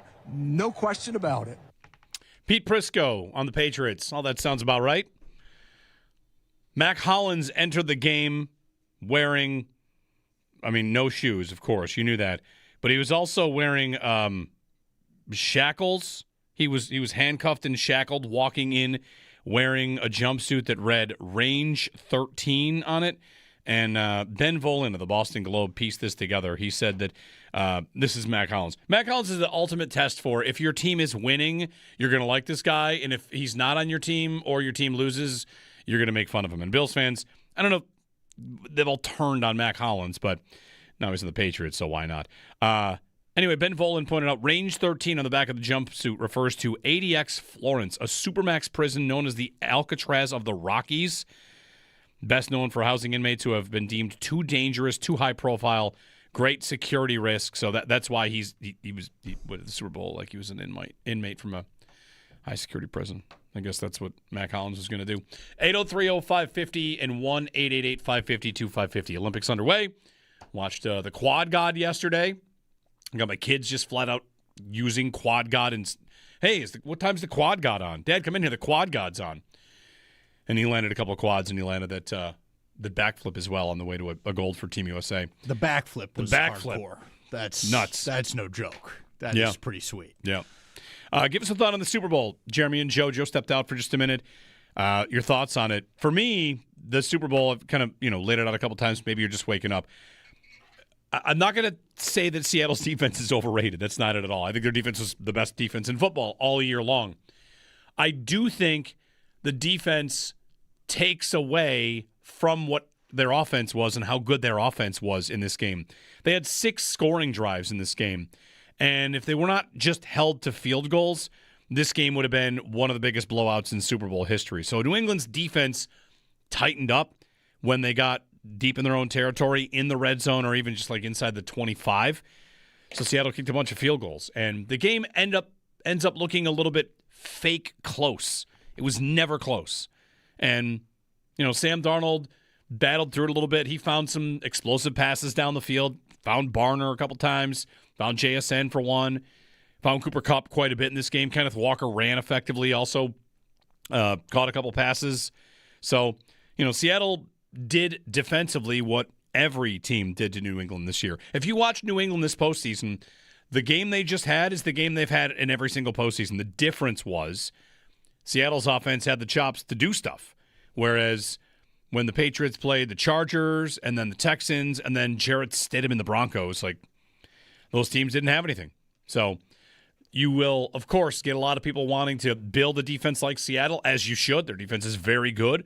But I do think the pressure on Drake May, it's a second consecutive Super Bowl where the story about the pressure on the quarterback that lost is really more about how bad the line was than how good the defense was. I know Philadelphia last year, they pressured Mahomes with 4, but their line was battered. It was terrible on the left side and kind of hurt more. The Bills couldn't expose that in the game before.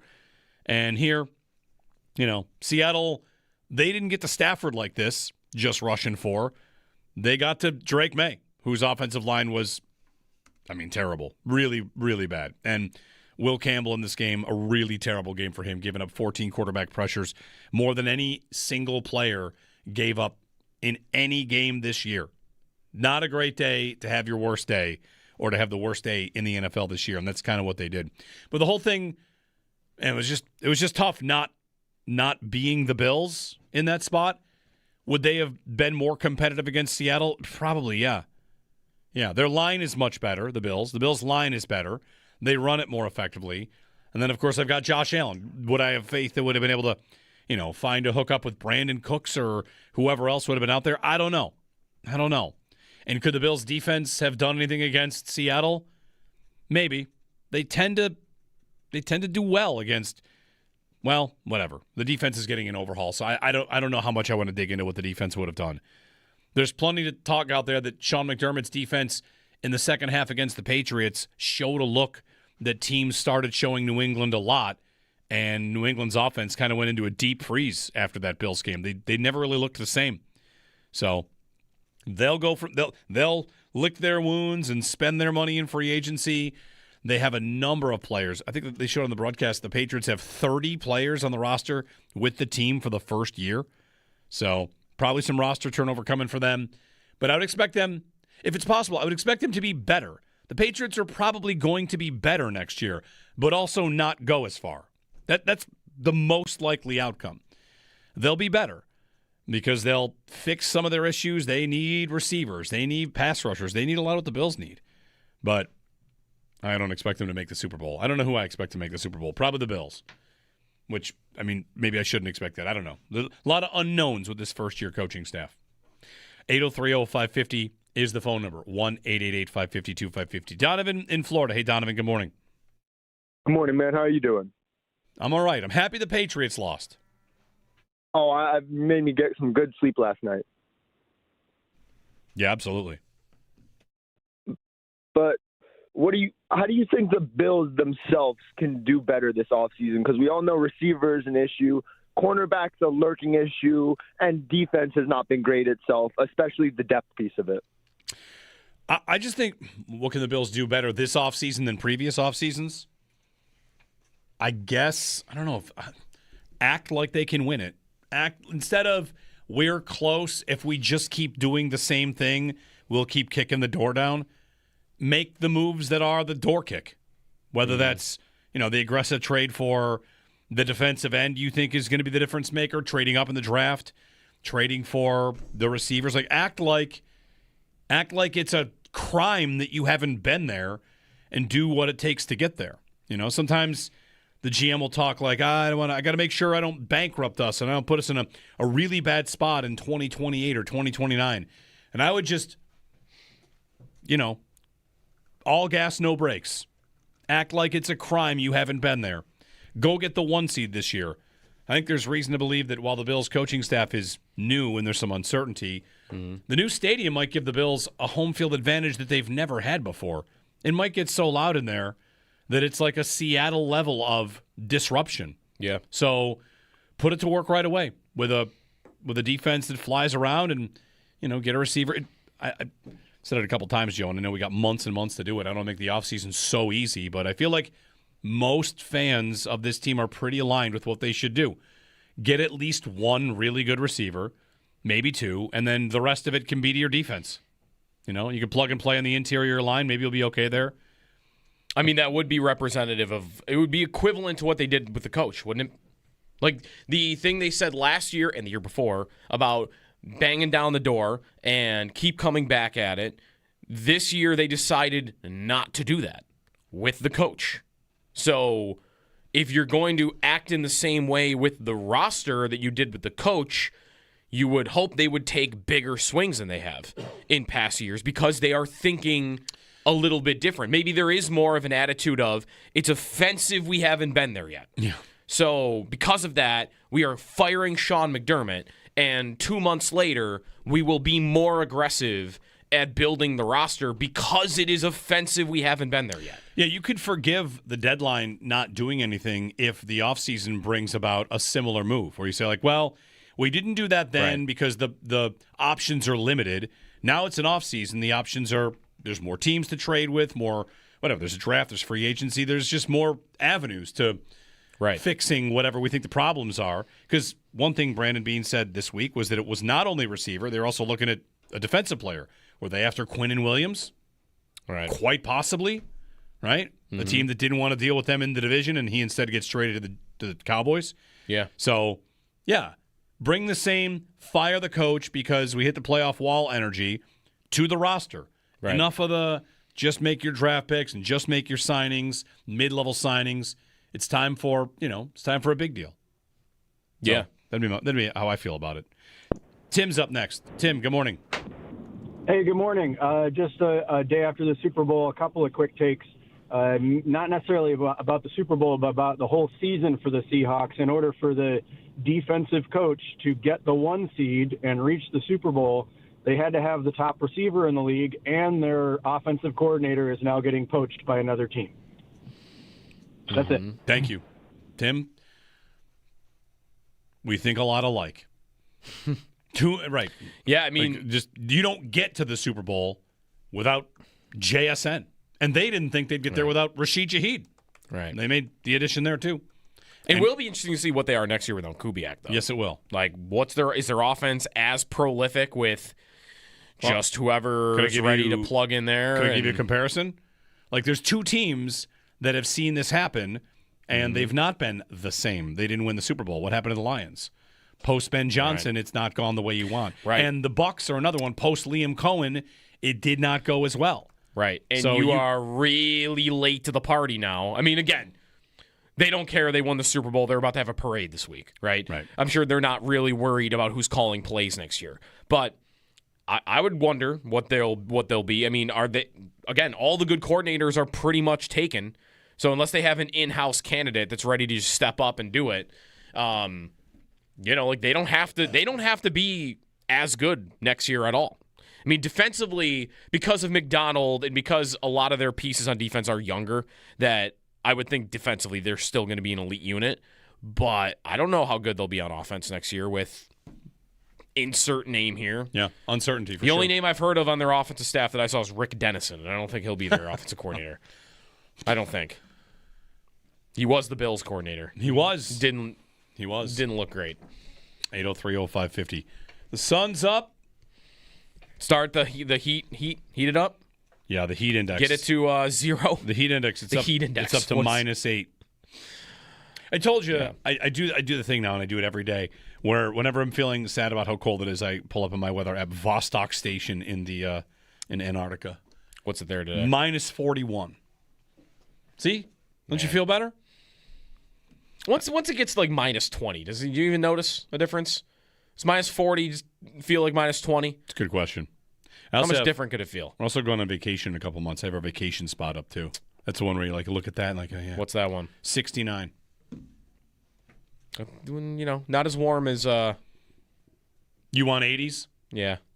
Hey, the golf this weekend, there was golf. I watched golf in the desert. Made me feel good. Made me feel good. The Waste Management Open. Every year. At my house, Waste Management Open until 6:30 on the dot. And sure enough, every year at 6:28, somebody is yelling, "Where's the football game?" As we're watching the Waste Management Open. This one went to a playoff, though. I think it was the only reason why it took longer.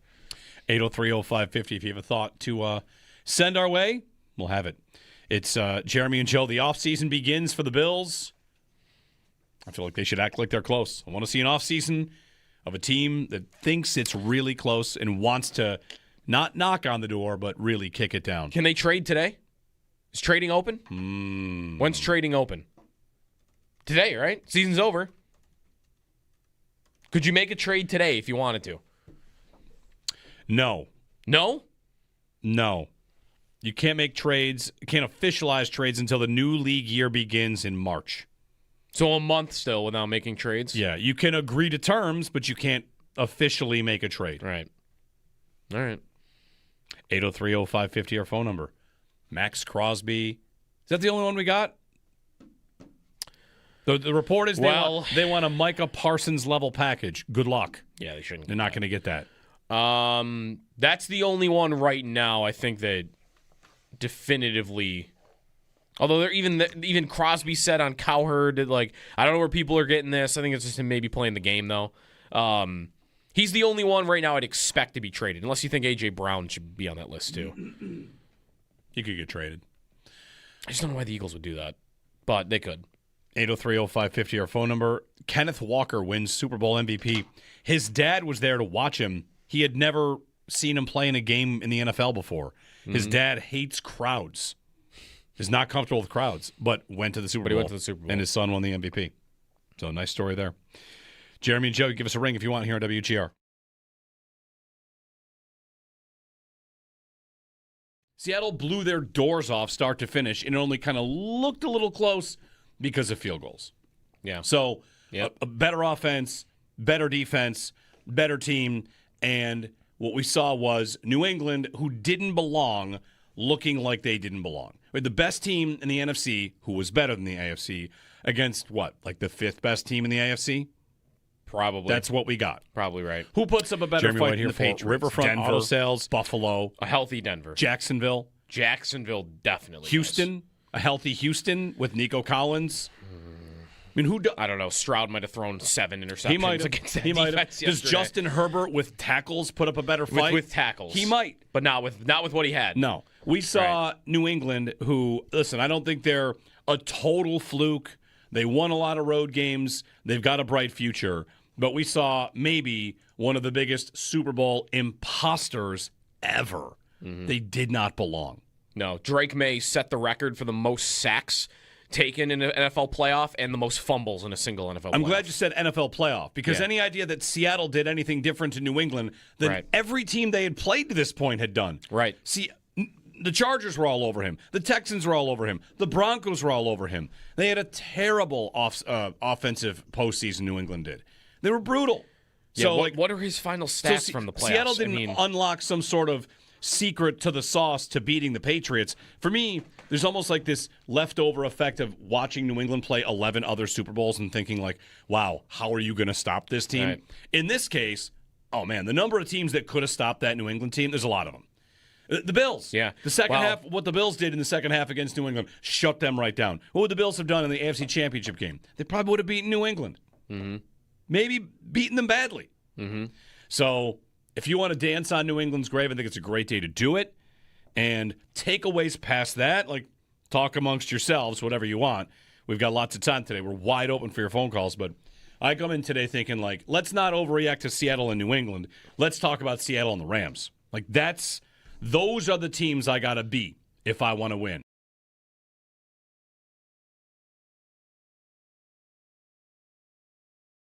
This is how we do it. It's how we always do it. We are part of it. Well, that was the final game. Time to take every single thing that happened in that game and apply it as a new rule in the NFL. This is now the way to win, right? What's the takeaway from the game? Let's go around the room. What is the takeaway from the game, if anything? One sentence on last night. In 803-0550, give us a ring. The Patriots lost. That's great. Bullet dodged. So give me a one sentence takeaway. We've got four voices here. We'll have yours at 803-0550. New England wasn't a great football team. I think it's a pretty strong one. All right. They weren't a great team. I'm with you there. They couldn't really beat the schedule allegations, I feel like. Fair. So many schedule tweets last night. A lot of schedule tweets. Yeah. Yep. I hope dominant defense helps the Bills in the playoffs. Okay. Yeah, I'm with you on the defense. It reminded you of Legion of Boom a little bit, but it just shows, I guess, like a running back did kind of win the game for them. Like, I don't know Kenneth if I was Walker expecting had that. a big game. Yeah. Yes, he did. Yes, he did. I did see people pointing out that the Seahawks spent the most money on special teams this year. So I saw some special teams points. Does that count Rashid Shaheed, though? I think that I don't know. Okay, because they acquired him, and he's also like a receiver, I don't know who they count for that because, right, those guys are going to be listed as like cornerbacks. Did you sign them for depth, special, whatever. Right, maybe that just says they spend more on their backups than others. Maybe. They have a lot. But I saw that. They have a lot of cap space. I mean, is there a Sam? They have the most cap space in the league. I think it's fifth most. Fifth most. Might be that fifth most. makes more sense. Whatever. They have a lot of cap. How would they have number one? They have a lot of cap space. They're about to, of course, pay JSN and a couple of their draft picks. Sometimes cap space is just a function of where your rookie contracts are. On and on.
Decided to change to a putter.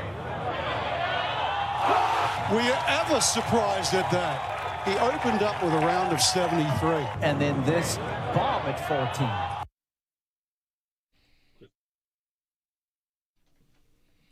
Scotty Scheffler made it interesting. He always does. 73 in the opening round, and then one back. Yeah, lost. He's good. Mm-hmm. He's good. At some point today, we've got our bet board up here for who the Bills' home opener will be, the home opening opponent. And you've got Chiefs, Patriots, Bears, and Jets. I think your only shot might be the Patriots. I know. The Chiefs are out because of Mahomes' injury. They're probably going to stash that game later in the year. Right. I've got Dolphins, Chargers, Ravens, Lions. I feel good. You've got the volume. I think I have the number one. New England? I think New England's the number one, most likely. But I think you might have the next four. Yeah, that might be right. Yeah. Will they open at home? They could easily open the stadium in week 2 and open on the road. Yep. Looking at the 2026 list of opponents for the Bills, the best, if you are going to open on the road, your best game for like, hey, opening weekend, like Monday Night Football. Mm-hmm. You could open at New England. Yeah. You could. You could open at. Yeah, you could. You can open at Denver. Playoff rematch. Okay.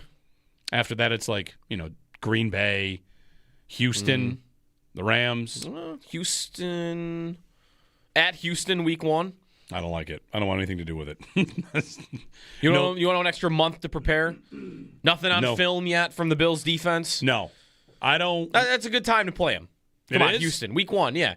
They haven't seen the Jim Leonard Bills defense yet. You're rested, right? Obviously. Maybe. Yeah, give me Houston. I'll take Houston week 1. Give me home week 1 against the Ravens. It's not going to be an NFC team, right? It's not going to be an NFC team. It's not going to be the Lions or the Bears, is it? To open the stadium? Yeah. Probably not. It's probably Dolphins or Patriots would be my bet. And I think you're right about our schedule comes out when? In a month? 2 months? May. Usually it's like 3 months. Yeah. How mad are Bills fans going to be when they do put the Bills-Chiefs game in like week 12 to ensure Mahomes is going to be available for it? So that you don't get to play the backup, whoever it is. That's if he's not ready for week 1, but they're going to make the schedule. They're not going to know, right? No. So they're going to make the schedule assuming that there's a risk that he doesn't play for like a month or even 2 months. Who knows? Super Bowl 60 in the books. It is over. The Seattle Seahawks win their second Super Bowl and dominate the Patriots. A 16-point difference, but man, that thing was bigger than that. 803-0550, your takeaways from the game. Apply them to the Bills however you'd like, or just dance on the Patriots' grave because it's always something fun to do. You can do that with us. Jeremy and Joe here on WGR. Offensive line needs to Bean needs to figure out what to do with that. Just your thoughts. Thanks, David. Mm-hmm. Yeah, between all three of them, I mean, whether you're going to re-sign Torrance or McGovern is a UFA and David Edwards a UFA, I think he's got to let them both go. Maybe not McGovern because you think it's too important. David Edwards for sure I would let walk. I mean, you have Alec Anderson in one spot, a rookie in another, right? And you're saving $15 to $20 million on one of them, and on both of them you're maybe saving 30, 35. Right. In like AAV. Spotrac has both about I think it was like $16 to $20 million. Yeah. And again, they're going to hit the open market. Maybe not. They could, of course, keep the band together. The Bills' offensive line this year was great, and that's pass protection too. Yeah. Good in the run game, great in pass protection. I know Allen got sacked more, but that was more often due to Josh Allen or some other circumstances here because, the offensive line, if you look at composite ratings, ESPN, Pro Football Focus, they were the top 5 line for sure, and in some measures they were number 1. So do they want to keep that together, or do they think it's time to kind of turn that over a little bit? You could make a case either way. 803-0550. Thanks, David. It would just be a lot of money to spend on your entire line. You're already doing so much of it. I mean, if they sign the 2 guys on the interior, then all 5 are going to be paid within a year because Torrance needs a deal. Even before Torrance, they'd be spending the second most money on offensive line in the NFL. Which And Torrance would probably put them number one. Maybe you feel that you should because you want to protect Josh Allen, but those guys are replaceable to me. I totally I agree. You could replace them, and again, this is where you have to make your decisions. You have to make your sacrifices. Do you want to just be a little smarter at the spot and try and get more efficient from a dollar standpoint? Because I got to spend that money on defensive additions because they're going to overhaul their defense. Right. I do think we will now enter the era. And I mean, listen, we've been rivals with the Patriots before, one-sided. Is everyone ready for what has now begun, which is if you're on Twitter, there are like 3 main conversations happening on Twitter at all times. I expect Bills and Patriots fans to be fighting 24 hours a day, 7 days a week for the next 8 years. The fight is on because May looked terrible. May had a bad postseason. You might even go so far as sure, he made a Super Bowl, but he wasn't good at all anywhere. No, none of those games. He had a terrible postseason and got carried to the Super Bowl, which means, of course, Bills fans will say that to Patriots fans, and Patriots fans will say, yeah, but your guy never made a Super Bowl. And then they'll just yell at each other nonstop for 8 years until Allen gets there. That's my next prediction is this rivalry is going to the next level, which is good. I mean, that's entertainment value. But the game itself was rough. I mean, you didn't get star players making star plays. When there's an honest conversation about whether or not the kicker is going to win the MVP, you're in a bad spot. At one point, he was like the 3rd favorite. Okay. I think Walker was always going to get it, right? He cracked 100 yards in the 3rd quarter, and it was like, okay, it's got to be him. It's got to be him. Nobody else you're going to give it to. He had a big catch. He was the only one doing anything in the first half at all, which got them out in front. The other thing about New England is they have the same needs as the Bills, right? Like they're going to be in the pass rusher market. They're going to be in the Max Crosby market. They're going to maybe be in the receiver market. Like their needs are similar to the Bills. So the rivalry is on, and I think that starts this offseason. Like in terms of like how the teams are about to be built and what they're going to be chasing. Like is Crosby going to come down to Bills and Patriots? Like 2 of the final 5 teams that might be in on him. There's already Rossini saying that he wants to play for Vrabel, right? And I'm sure if someone asked him a question about playing with Josh Allen, he probably would say the same thing. Yep. So I feel like Bills and Patriots on that front, too, is about to really fire things up.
The Seahawks take Super Bowl 60, defeat the New England Patriots 29-13, with most of the scoring coming in the 4th quarter. And they bring up pressure as well, and May gets knocked out as Witherspoon came under pressure, and Uchenna Nwosu is going the distance for a touchdown. Sam Darnold didn't have the flashiest day by any means, but it got the job done, completing 19 of 38 passes and throwing 1 touchdown. Kenneth Walker becomes the first Super Bowl MVP running back since Denver's Terrell Davis in 1998. Walker rushed for 135 yards and had 161 yards from scrimmage. Cooper Kupp was the leading receiver for the Seahawks, tallying 6 receptions for 61 yards. And on the other side, Drake May completed 27 of 43 pass attempts for 295 yards, 2 touchdowns, and also threw 2 interceptions. Patriots are now 6-6 all-time in Super Bowl appearances. The NFL offseason now is in full swing. The Winter Olympic Games roll on. Combined men's slalom skiing currently is underway. A big win for Team USA yesterday. The Americans captured team figure skating gold after Ilya Malinin, the quad god, posted a 200.03 in Sunday's men's free skate, sealing a second straight Olympic gold for the U.S. The U.S. women's hockey team shut out Finland 5-0 and is back in action today against Switzerland. And in the medal count, Norway leads with 6 total medals, including 3 gold. The U.S. sits in second with 2 medals, both gold, and Italy's in third with 9 total medals and 1 gold. The men's hockey tournament begins Wednesday, and Team USA opens on Thursday. And in women's downhill skiing, Lindsey Vonn was airlifted off the mountain after a crash and has undergone surgery for a broken leg. More updates to come. Those are your Paddock Chevrolet sports headlines. Paddock Chevrolet with you for the extra mile since 1935. I'm Joe Cali for WGR Sports Radio 550.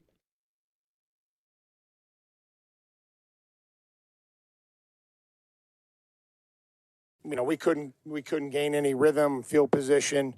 We got to get into drives better offensively. Defensively, we've been really good against the run lately, and we weren't. Again, we were just playing catch up, and we did a great job in the red zone, and we competed. But unfortunately, I think the turnovers, ultimately costed us. And I appreciate the way that the guys offensively battled and competed, but just not enough consistent execution. Mike Vrabel, after their Super Bowl loss to the Seattle Seahawks. A blowout, 29-13, game not that close. He says turnovers. I'm contractually by my blood obligated to do this. The score when the Patriots had their first turnover of the game was what? It was already 12-0, which was, I guess, close-ish. But Seattle had 4 scoring drives before New England's first traditional turnover. Yeah, because they went punt, punt, punt, punt, punt, half, punt, punt, punt, fumble.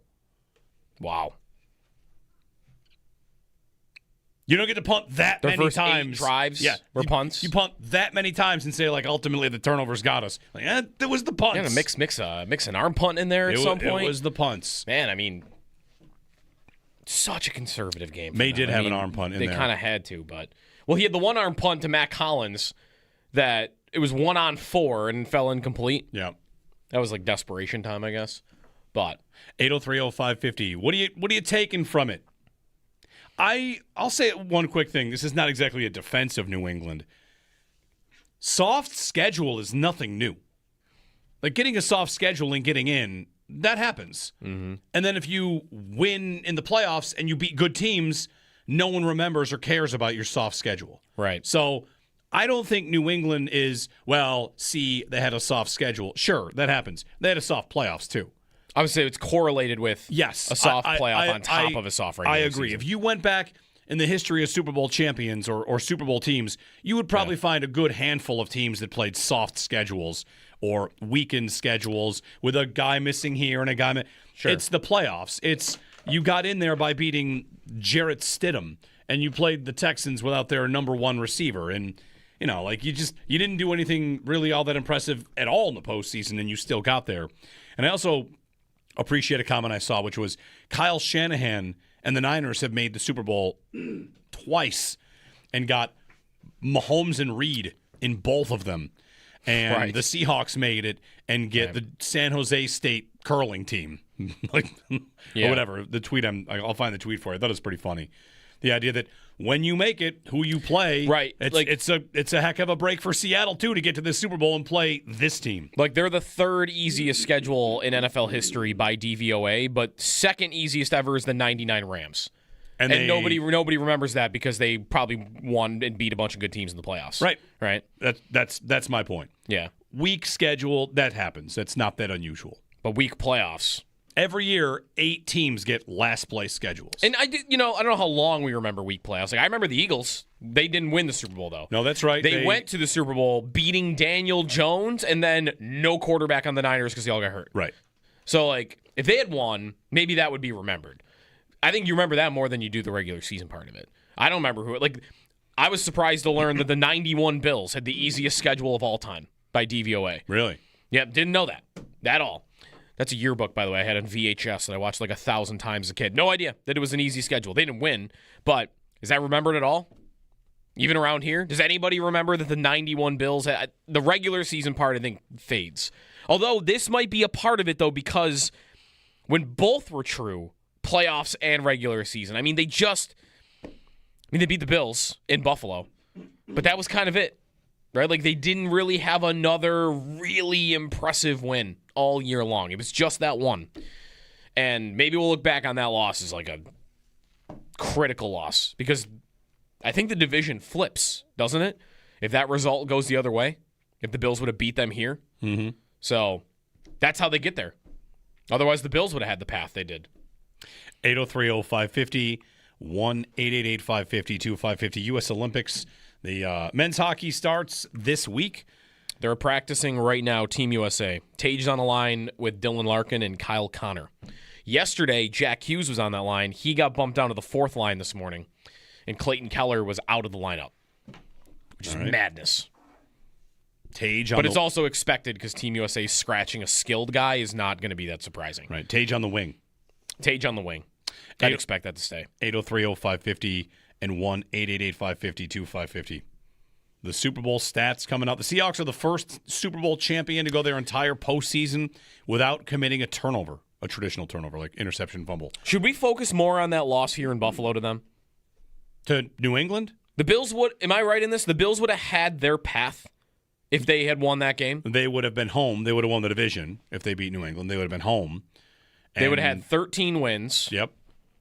I think they would have been in the same seed. The 2 seed. And then they would have had the same path? I guess. If we're going to do the butterfly effect, does Jarrett Stidham still break his ankle when you're playing, or whatever? Bo Nix, you're playing Jarrett Stidham. I don't know. If you have that road, maybe not, because maybe if they play New England, are they going to overtime? Because that's when he broke his ankle. So like you could play it that way. Yeah. But New England wouldn't have made it, right? As that I'd be more confident saying that than the Bills would have just automatically walked to the Super Bowl. Like, does New England go in and beat Jacksonville on the road? No. And then are they going to follow that up and beat Denver on the road and then beat the Bills on the road? They're going to go through that path. They weren't doing that. Probably not. You don't have to say the Bills would have made it, but New England, if the Bills beat them in Week 5, New England is not going to the Super Bowl. Somebody else is. No, that's probably right. 803-0550. We'll get some more calls in here. What do you take away from it? And is it at least nice to have the Patriots lose? Anthony in Buffalo. Anthony, good morning. Hey, good morning, guys. I guess we could say Happy Bills Monday, but, that New England lost. But I was just going to say, so my wife is a Patriots fan, and they were riding high. And, I lived in New England country for 10 years and was suffering with the Super Bowls and all the crap that they put me through as a Bills fan. So I had a guy, a buddy of mine that's in New England. He's, he texted me last night. He says, hey, I think Buffalo would have given these guys a better run for their money because the Pats are terrible. And so for me, we're talking about their soft schedule and the whole thing. It was hard to bite my tongue with my poor wife being the fan that she is. But, it was New England got what they deserved. They never should have been there. We really had the path to get there, but we're in the off season. We're making it go, and here we go. Go Buff. Yep. See you guys. Thanks a lot. Yeah, not without disagreeing. Team X would have given them a better challenge. You could say there were like 6 teams probably in the AFC. Yeah, like who wouldn't have given them a better run? The Raiders. Sorry, it's going a little overboard. Pittsburgh probably wouldn't have given them a better run. Fair. Like with the Ravens, maybe not. I not. think most AFC teams are getting blown out yesterday. I do too. I think the Bills aren't. I think the Jags aren't. I could see every other team in the AFC getting their doors blown off by Seattle. Seattle was great. They were. Would Houston have kept the score a little lower for a little longer? Maybe. But I think Seattle was going to beat probably every AFC team, and I think they were going to do it easily against everybody that wasn't the Bills and the Jaguars. I think those two teams could have been in it right to the very end, but I don't believe anybody else is close. Right? Like, unless you're putting, like, if I put my qualifiers on it, am I getting a healthy Lamar Jackson? Sure, the Ravens could probably take them to the wire. Am I getting a healthy offensive line on the Chargers? Then maybe they could do it. But as they were constructed at the end, I don't think anybody but Jacksonville or Buffalo is pushing them to the fourth quarter. That team was great. You're like, really, we said it. Like, the NFC Championship was the Super Bowl. Yeah, it felt like that going in. Yeah. When I told you when the playoffs started, I'll pick the Bills to win every game until the Super Bowl, and then I'm not sure. Like, Right. I don't know if I would have picked them to beat the Rams or the Seahawks. It would have been a lot tougher because those two teams look like the best two teams all year. Funny line from Kyle Shanahan. I would have just rather had them play a 7-game series. That would have been better. Rams and Seahawks. So from Kyle Shanahan, he was on the broadcast last night, which I don't know if I've ever seen him on a panel before. I had not seen Shanahan on a panel. So I've seen McVay even do it once or twice. Kyle Shanahan's up there on the panel, and they're asking him about, you played this team. And he said the last 2 times they played this team, he's like, I don't know why you're asking me. The last 2 times we played, we didn't score a touchdown. Seattle beat them 13-3 on January 3rd. That's a game for the 1 seed. Right? Like, think about that for a minute. The Niners. Right, they had a shot at it. The Niners were another team here that was in the mix for the 1 seed. They lost to Seattle 13-3. Right. That division's really good. It is good. For the long haul, too, right? If Seattle has staying power, I mean, it's been McVay and Shanahan trying to wrestle away the NFC West from each other. They've traded going to Super Bowls back and forth. I mean, imagine being a Niners fan this morning. Rams, you're probably fine because you've won it, right? Yeah. But Niners maybe more specifically. Thinking about, like, put your shoes in a San Francisco 49ers fan. You have been one of the most consistently good teams since that coach got there. You know he's one of the best coaches in the league. And you can't stay healthy. You're talking about electric fueling stations or whatever, like maybe affecting your seasons right now. That's where you live. For people don't know that, there's this conspiracy theory that there's an electrical field from station. an electrical plant that is a That's reason next to why the field their house. ligaments are disintegrating. Right. So you're dealing with that right now, and like that might be nonsense, or I don't know. So you're wasting your time on that. You have not won. You've made it twice. You've been great. You have not won. McVay, the Rams, like that's your rival. Like you have been fighting with them for that division for 7 years, and they've got one. They got there the same amount of times you did, but they won one. And now somebody else joins the party and wins one before you do, and they did it, by the way, in your building. On top of it, if that hurts at all too. I thought about that. Like that's a special. It's like that might be a Billsy type of hell right now to live in. Right? Like, of the good teams, of the greatest teams in the league, who feels the worst right now? Like, I feel like Bills and Ravens fans, because you know you have quarterbacks good enough to win the Super Bowl and you haven't even been there yet. And I feel like the Niners, because you got 2 teams now that have won in your division. And I don't think either one of them are going anywhere. Well, not next year. I mean, if Stafford retires, maybe the Rams could go away. But for now, like, your division is super competitive. Does Darnold not have one of the most interesting contract conversations to have now? Because what is his contract? It was a 2-year, it was a 3-year deal? He signed a 3-year, $100 million contract. Which is not actually a lot for a quarterback. Nope, that's right. And his cap hit this coming season is $38 million. Like he went up from, he was $13 million this year, back up to $38 million. And what I mean by his contract getting interesting is he's a guy that was with the Vikings, won 14 games, got dumped because they're like, well, we could probably do this with somebody just they had a first-round rookie already. Right, we can find somebody just as good. JJ will be this guy. For the Seahawks, I don't know that you'll dump him, but does he get to go to them and say, I feel like I should get $100 million thrown on my contract because I won the Super Bowl? Aren't they going to want to do that too because it'll lower his cap hit? Well, 38's not that bad. I mean, 38's like... But they could push it down to like 10 probably if they want. Probably if they want to throw on 3 years on an extension. They probably could. He also is young enough, right? He's 28. Mm-hmm. So... You just go with it. He'll get a $55 million deal. That's what I mean. I don't know if I'm paying him. That's the Allen, Burrow, Lawrence, Jordan Love number. Okay. Am I paying him like those guys because he won a Super Bowl? Or am I saying, like, you're more of a 43 guy? Like, right now you're making 33. How about we throw you, $30 million and add a... Yeah, 43 is funny. Like, 43 doesn't really exist. 43... From him going to 33 to 43, he would jump one guy, Geno Smith. And Geno Smith's probably getting cut, right? Right. So, like, really, he might jump nobody. So, I mean, Tua makes $53 million, right? Like, Purdy makes $53 million. Like, maybe that's around the number. No, he's getting that. Cap going up, too, right? Like, inflation stuff. Like, well, he's under contract. The out is after next year. Yeah, so, that's right. I wouldn't be surprised, though, if they... Even further, like maybe if they want to do more things. I guess, though, they have the most cap space in the league. Or fifth most, you said? Most. It's like, maybe you're right. Maybe they don't want to do it. It's also, like, this is not a Trent Dilfer won the Super Bowl. Like, Dilfer, famously, the Ravens quickly moved on because they're like, this guy's not very good. That's definitely not what this is. No, his playoffs were excellent. Like, he didn't, I guess he didn't light the world on fire, but he averaged 230 yards a game through 5 touchdowns, no picks. Like, good, fine. 3 games, right? Because they were the 1 seed. So... Do they have to pay him? I guess they don't have to pay him. He was not the Super Bowl MVP. He was not the number one reason probably why they won it. But they also did make a decision to move on from their last guy to him and then won 14 games and won the Super Bowl. And the 1 seed, like, he helped a lot to get the 1 seed, obviously. Like, his numbers all year were great. So, like, if they gave him $55 million, I don't think it would be something to scoff at all. Like, that's the number for quarterbacks.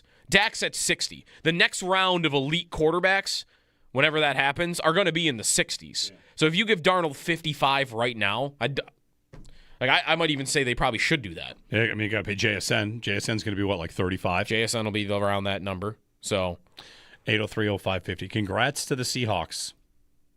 What else yesterday? Yeah. Memorable what? Commercials, moments? Didn't see a single something commercial on the broadcast. No memorable commercial. Oh, I was getting mad at how much AI slop commercials there were. So much AI in commercials now. Yeah. What was the best commercial? We had the halftime show. We had the anthem. We had. There was the Will Shatner one that was pretty good. There's I forget. I don't even remember what it was for. It was like Was it cereal? No. Okay, because he was eating a bowl of cereal in his car a couple weeks ago, and some people thought that was like a preview of something.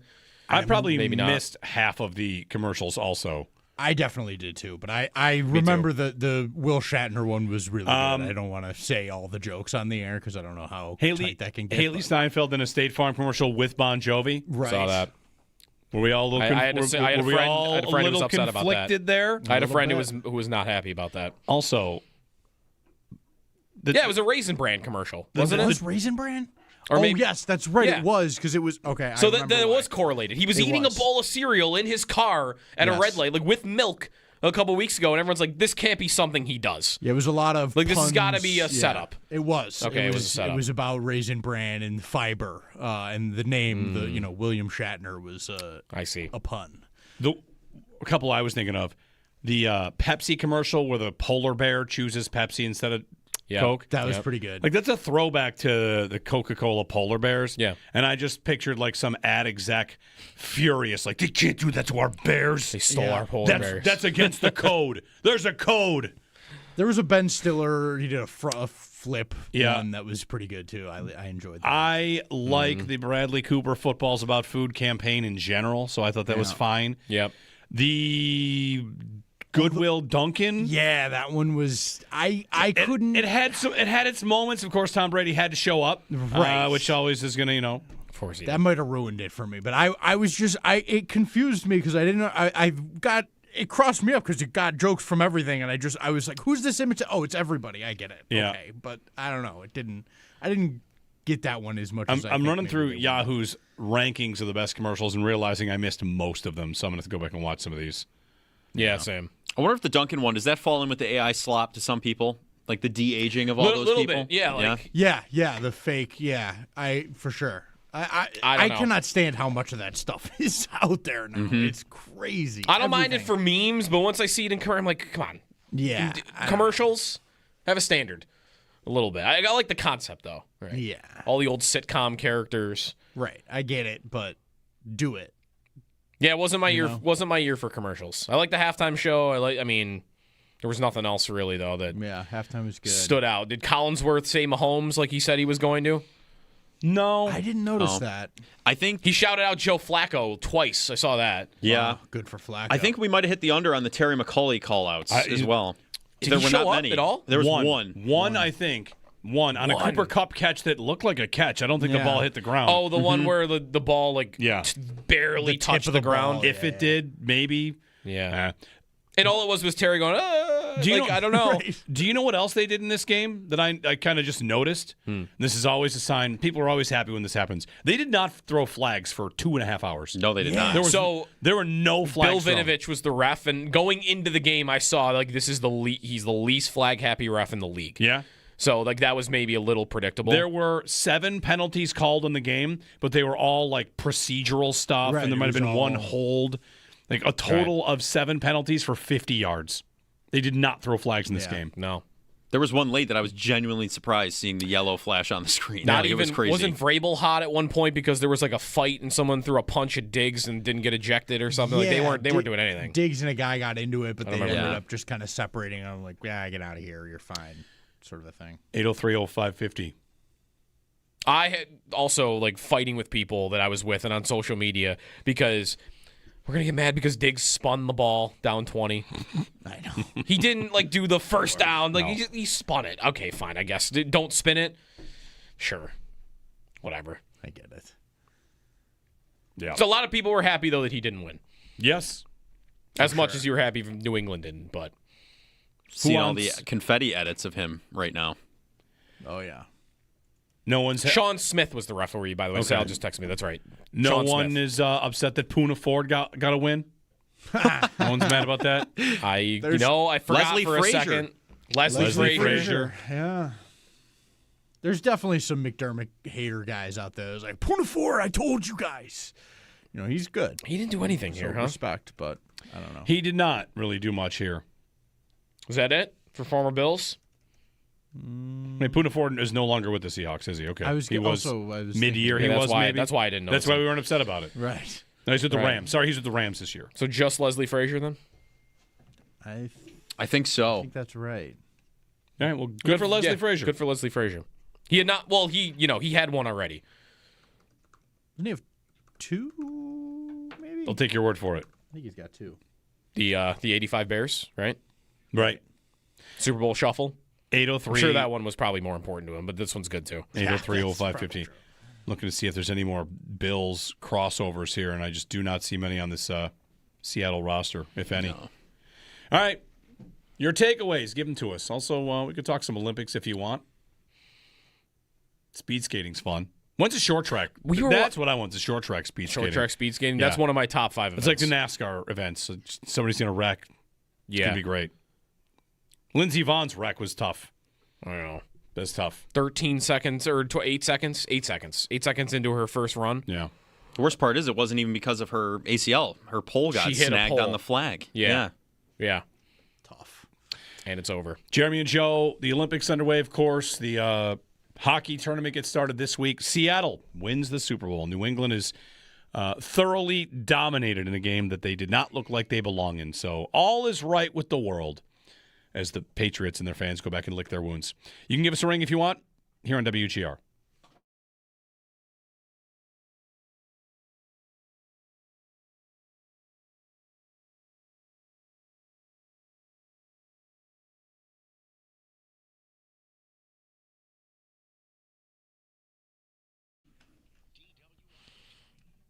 Red. Seattle blew their doors off start to finish and only kind of looked a little close because of field goals. Yeah. So a better offense, better defense, better team, and what we saw was New England, who didn't belong, looking like they didn't belong. We had the best team in the NFC, who was better than the AFC, against what? Like the 5th best team in the AFC? Probably. That's what we got. Probably right. Who puts up a better fight than the Patriots? Denver, Buffalo, A healthy Denver. Jacksonville, Jacksonville definitely. Houston, a healthy Houston with Nico Collins. I mean, I don't know. Stroud might have thrown 7 interceptions he might against that he might defense have. Does yesterday. Justin Herbert with tackles put up a better fight? With tackles. He might. But not with what he had. No. We saw New England, who, listen, I don't think they're a total fluke. They won a lot of road games. They've got a bright future. But we saw maybe one of the biggest Super Bowl imposters ever. Mm-hmm. They did not belong. No. Drake May set the record for the most sacks taken in an NFL playoff and the most fumbles in a single NFL playoff. I'm glad you said NFL playoff, because any idea that Seattle did anything different to New England than every team they had played to this point had done. Right. See, the Chargers were all over him. The Texans were all over him. The Broncos were all over him. They had a terrible offensive postseason, New England did. They were brutal. Yeah, So, what are his final stats from the playoffs? Seattle didn't unlock some sort of secret to the sauce to beating the Patriots. For me, there's almost like this leftover effect of watching New England play 11 other Super Bowls and thinking like, wow, how are you going to stop this team? Right. In this case, oh man, the number of teams that could have stopped that New England team, there's a lot of them.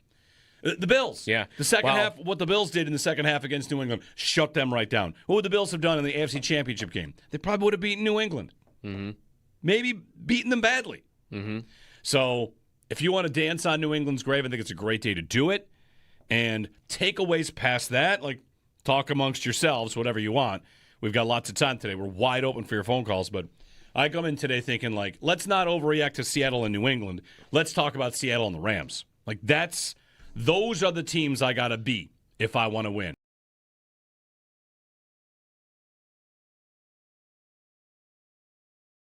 Offensive line needs to Bean needs to figure out what to do with that. Just your thoughts. Thanks, David. Mm-hmm. Yeah, between all three of them, I mean, whether you're going to re-sign Torrance or McGovern is a UFA and David Edwards a UFA, I think he's got to let them both go. Maybe not McGovern because you think it's too important. David Edwards for sure I would let walk. I mean, you have Alec Anderson in one spot, a rookie in another, right? And you're saving $15 to $20 million on one of them, and on both of them you're maybe saving 30, 35. Right. In like AAV.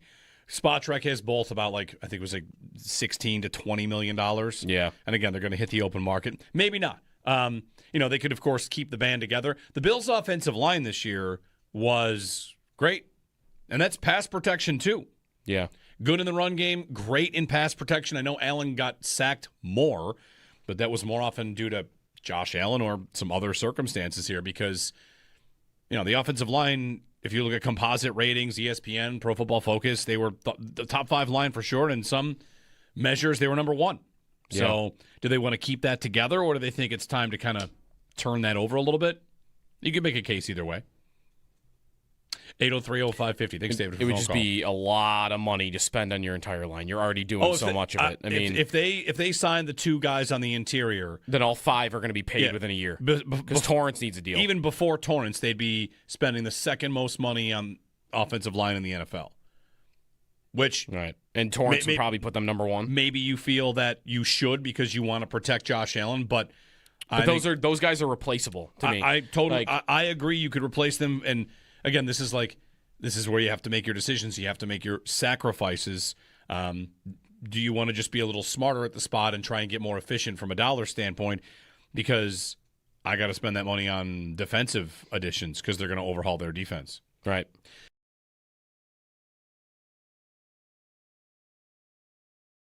I do think we will now enter the era. And I mean, listen, we've been rivals with the Patriots before, one-sided. Is everyone ready for what has now begun, which is if you're on Twitter, there are 3 main conversations happening on Twitter at all times. I expect Bills and Patriots fans to be fighting 24 hours a day, 7 days a week for the next 8 years. The Seahawks take Super Bowl 60, defeat the New England Patriots 29-13. Most of the scoring came in the fourth quarter. And they bring in pressure as well. And May get it knocked out as Witherspoon came under pressure. And Uchenna Nwosu is going the distance for a touchdown.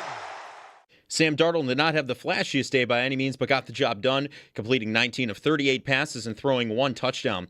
Kenneth Walker becomes the first Super Bowl MVP running back since Denver's Terrell Davis in 1998. Walker rushed for 135 yards and had 161 yards from scrimmage.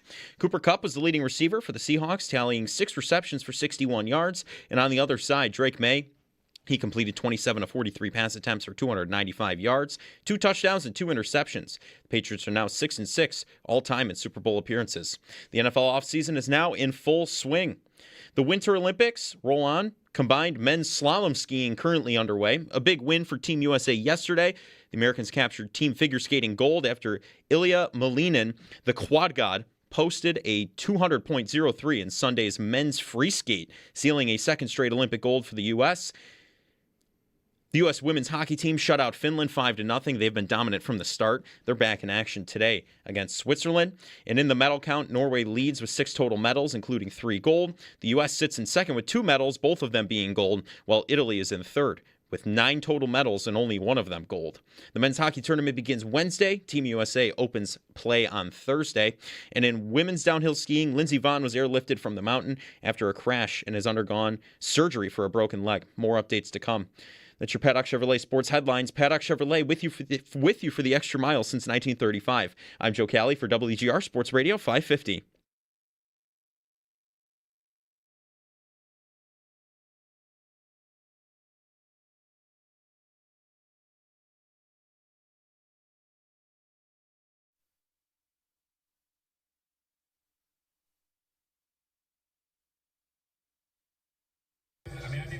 Super Bowl defenses this year, and it was Seattle and it's Houston. And when I say that, it means they're capable of winning totally on their own if the other side of the ball, special teams and offense, don't mess it up.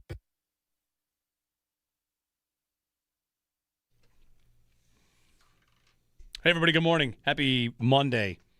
The 2026 season's underway. Off-season. Franchise tags. We saw some George Pickens news about that over the weekend, that they're going to... Cowboys expected to pick up the franchise tag, which is not there. surprising. That is right. That is not a surprise. And they could still trade him on the tag. But I don't that's think, right. Why that's would right. they? Why would they trade him? I'd never even begun to consider the possibility of the Bills adding George Pickens, personally. This year? No. No, yeah, me neither. If you I don't think weren't going to trade a will. third-round pick for him, you're not going to, pay Trade him $40 million? I just don't think so. Yeah, me neither. So, he'll be franchise tagged. All right, good for Dallas. Good for him. Max Crosby, we'll see if he, starts to dial up the heat on the Raiders trading him. Yep. And Clint Kubiak goes to the Raiders, too. That's the other part of this. How quickly could they turn it around? Who's their quarterback? The Niners could trade Mac Jones, but they say they want to keep him. So the offseason shuffling begins. There's a report that Kirk Cousins will be on his way out of Atlanta, going where he wants to go. Is he back in Minnesota? Or does he go to Vegas? Both those could be good answers, good landing spots for him. I mean, Mendoza should start right away for the Raiders, shouldn't he? If he doesn't. Cleveland needs a quarterback, right? The Jets. Who's the Jets' week 1 starter? Cousins. I saw another name out there, and I saw... For quarterback? Uh-huh. By the way, I do not believe the Niners. I mean, the Mac Jones thing. You're just puffing your chest out to make teams pay more. We'll trade him, but if they pass on a second-round pick and something else for their backup quarterback, to me that's insane. There's just no way that'd be the price, right? For Mac Jones? Why wouldn't it? A second-round pick and more? Why wouldn't the Vikings or Colts do that? Because you just wouldn't have to. There's not that many buyers. And if you're the... But that's what the Niners are doing. It's we're not trading him unless you give us something really valuable because we know you're going to plug him in and win 12 games this year. There is another name, though. Who's the other name? Kyler Murray? An unretire. He might unretire. Oh, who is this going to be? Unretire? Mm-hmm. Ryan Tannehill. Derek Carr. Oh, yep. The Bengals nobody believed that was a full-time retirement. The Bengals contacted Carr after Joe Burrow went down with a turf toe injury. Right. He couldn't be making a comeback. The Steelers looks like they're going to go with Aaron Rodgers again, so we'll see some quarterback shuffling. I thought I read, who the Bengals wanted Derek Carr. Something about that story I remember reading led everyone to believe he's going to be picky though. He's not coming back to just start for the Jets. or the Browns. Is Picky Like, hold on. like Is Picky just the Jets and Browns? Maybe. Because anybody else, you're like, fine. Maybe can I throw the Cardinals on that list too? Actually, you know what? Maybe Cardinals. McBride, some receivers. You got the Rams offensive coordinator now. Yeah, maybe it is just the Browns and Jets. But that he wouldn't just come out of retirement for the Browns and the Jets. Like, he's got to have a decent situation. But he's one. Yeah. What if the Colts came calling? Or the Vikings? Those would be the two teams I'd want to play for if I were an available quarterback. Sure. If one of those two teams called me this summer and I'm Derek Carr, I'm absolutely playing. You'll win. You'll make the playoffs with both of them, right? Assuming you stay healthy. Do the Saints have to get compensation? Maybe. I don't know how that ended up working out contract-wise. Seahawks win, Patriots lose, and New England is disposed of on to next year. How about Who's this? The Bills the favorite next year for the AFC, I was just going to say, how about this in terms of goals for next season? Like, I know, Super Bowl, right? Make the Super Bowl 1 seed. But get back on top of New England. That's a clear, easy first goal. Get back on top of New England. Like, show Definitely. that it was a one-season fluke. If you want to say it was a fluke, easy schedules do happen. Teams often don't go 14-3 on those easy schedules. Sometimes they, win like 12 games. But they didn't belong in the Super Bowl. Everybody kind of knew it. Yep. I don't think they're going away. I think they could be a better team next year and not be as good from a record standpoint. But get back on top of them, Bills, Finish ahead of New England. That's the goal. They could be a better team that's on the road next year and feel like they're more dangerous if you were to play them in the playoffs. Like, I think that's possible. They are the 5th favorite in the AFC next year. Okay, makes sense. Now.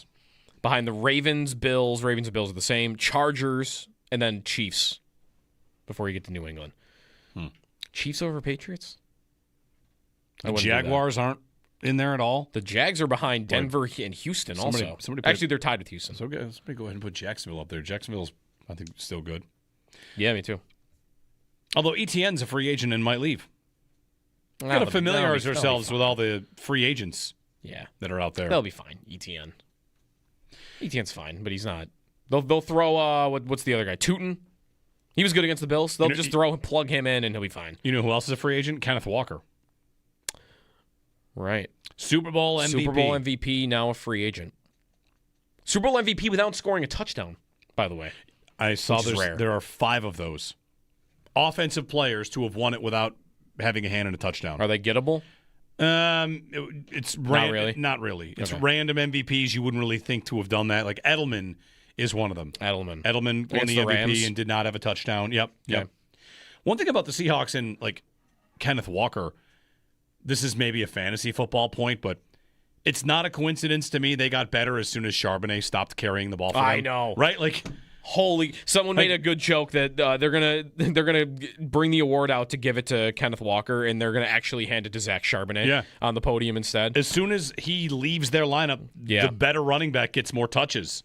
They were forcing this committee that they didn't need to force because Walker is good and Charbonnet's never been good. His last 6 games, but they spent a second-round pick on him. Walker goes for 561 rushing, 210 receiving, 5 rushing touchdowns, and the Super Bowl MVP. So good for him. 803-0550. Gina in Delaware before we get to a break. Hey, Gina, good morning.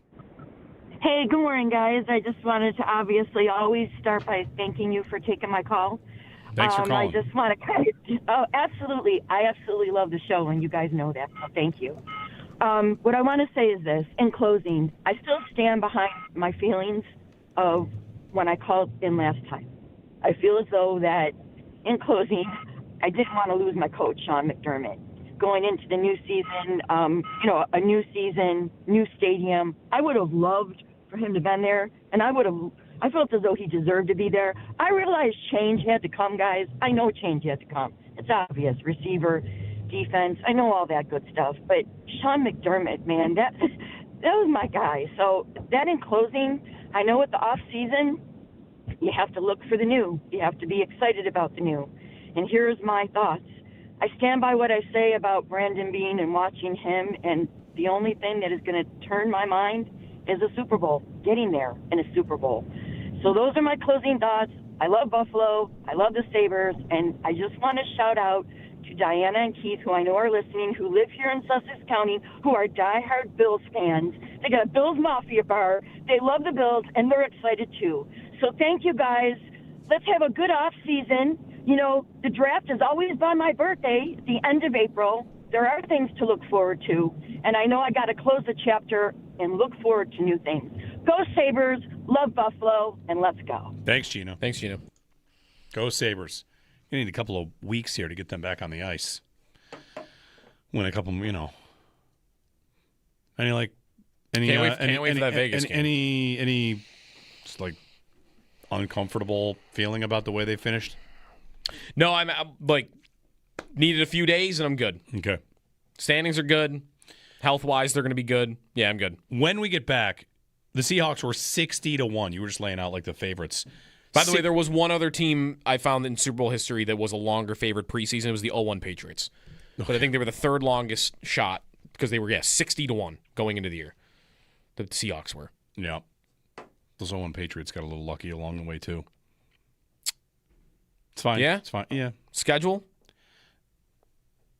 Well, what was their luck? Their luck was their luck was turnovers in the Super Bowl, right? Their luck was they got the quarterback to win them the Super Bowl because their actual quarterback, who never ran and got lit up to get a lung injury to put the other guy in who never lost. Like, that just wouldn't have happened. They wouldn't have won with Bledsoe? No. No? No. I mean, Brady didn't do a lot. Doesn't matter. He threw for 140 yards in the Super Bowl. Bledsoe couldn't have done that? No. He couldn't have thrown for 140 yards? Why? They just would not have won with Bledsoe. Did he throw for like 600 the next year with the Bills? They would not have. There's no way they would have won the Super Bowl with Bledsoe that year. Probably not. I don't know. I don't want to go too far on this. All right, never mind. Yeah, I wasn't prepared to back that up. I just wanted to claim the Patriots are lucky. They are lucky, but I mean, they were also cheating. True. Forget. Yeah. When we get they back, had videotapes. What I want to ask is, let's go to the teams 60-1 or longer, and just go ahead and pick next year's Super Bowl champ. 60-1 or longer for next year. Who is our pick? This is our actual dark horse pick to win next year's Super Bowl.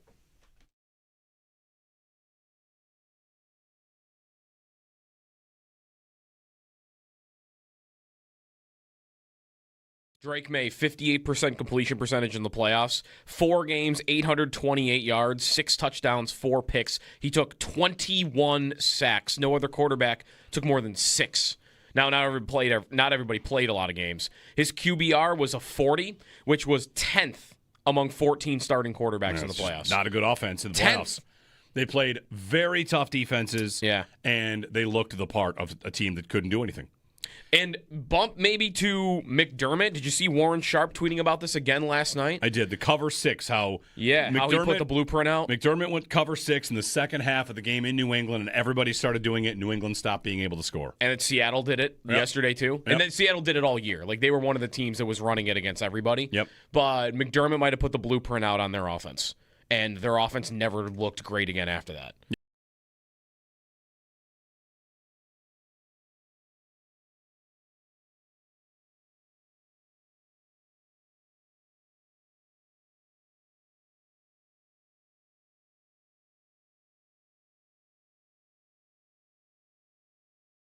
Offensive line needs to Bean needs to figure out what to do with that.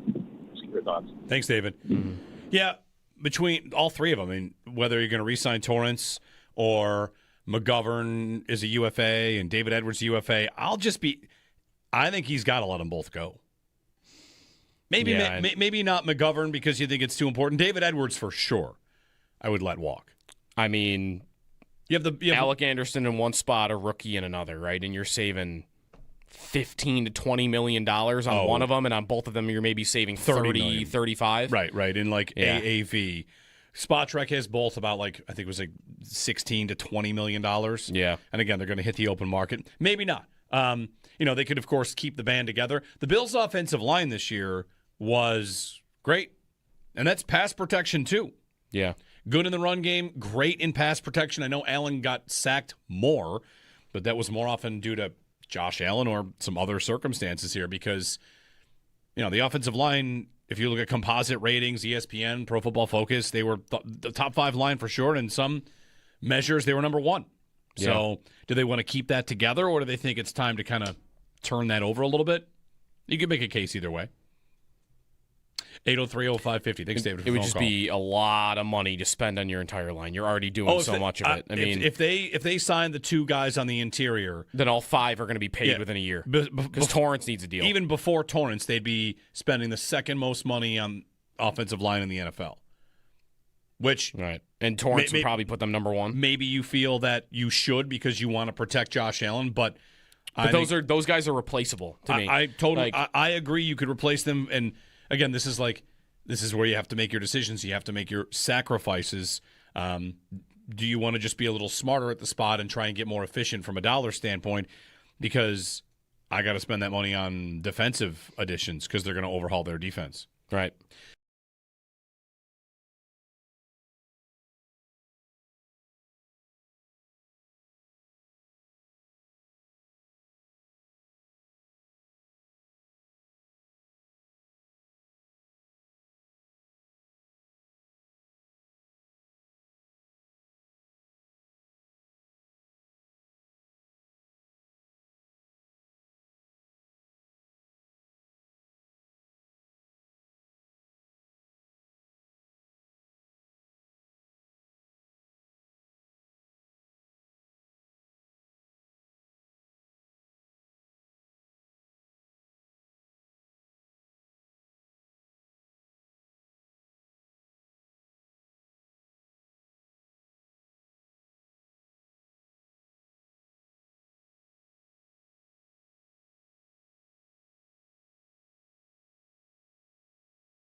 Tonight, what I'd like to have back, I'd like to go back to the beginning and redo it. But no, there's so many plays that can decide and change the game. I think we're what is it, 19-7 or 22-7, and you have to have the fumble or whatever, and then return it for a touchdown. There's numerous plays in the first half where I feel like I could have made a better throw or make a better decision, and really just comes down to who makes the plays and who doesn't. And they made plays tonight.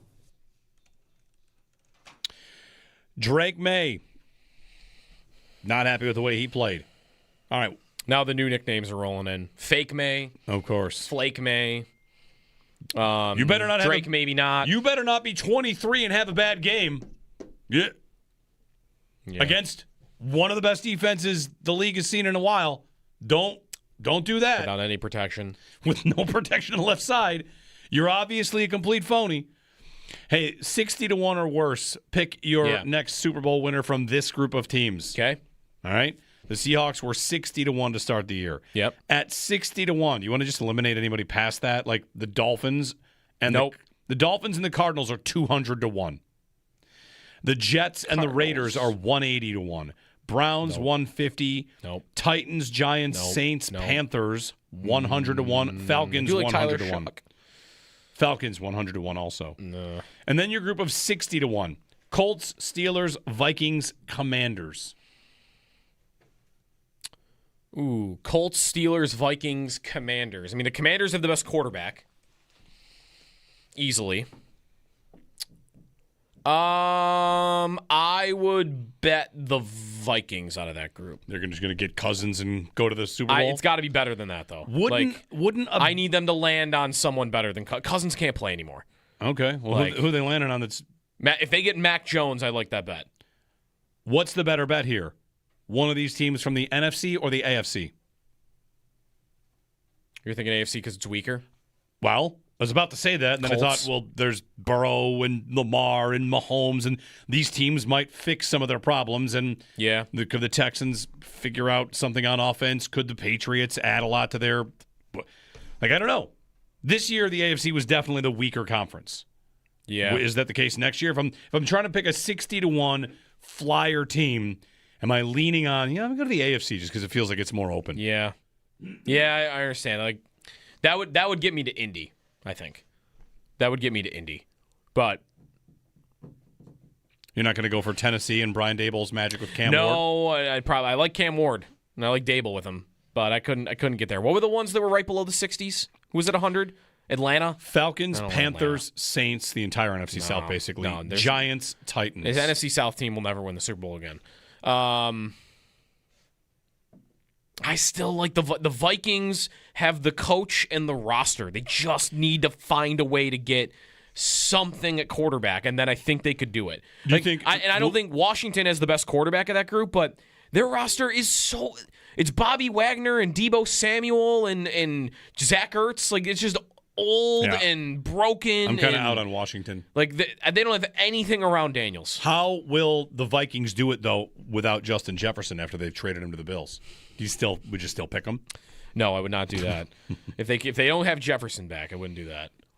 803-0550. Jeremy and Joe, give us a ring on the Super Bowl. What you saw, what you liked, what you didn't like, what it means for next year. Bills get up on the Patriots, try to get back on top of the AFC East, host some playoff games again at the new Highmark Stadium, and see if Seattle can defend their title. They probably won't. They probably won't. It's hard to do. It's hard to do. What are they for next I feel year? like they were a coin toss with the Rams all year. They're not 60-1 for next year anymore. No, What would they be? They're going to be one of the favorites. For next year? Mm-hmm. They are the favorite. Never mind. They're the favorite. Seahawks, Rams, gap, as you'd expect. Yeah. Give it time. The Niners don't have like 30 players injured. They should be in the conversation too. But they're always hurt. But they have the electrical plant. The next to them. substation, of course. Yeah. 803-0550 here on WGR.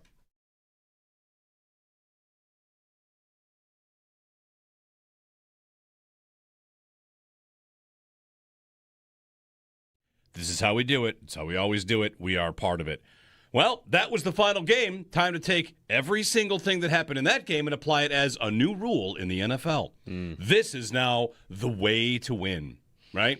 What's the takeaway from the game? Let's go around the room. What is the takeaway from the game, if anything? One sentence on last night. And 803-0550, give us a ring. The Patriots lost. That's great. Bullet dodged.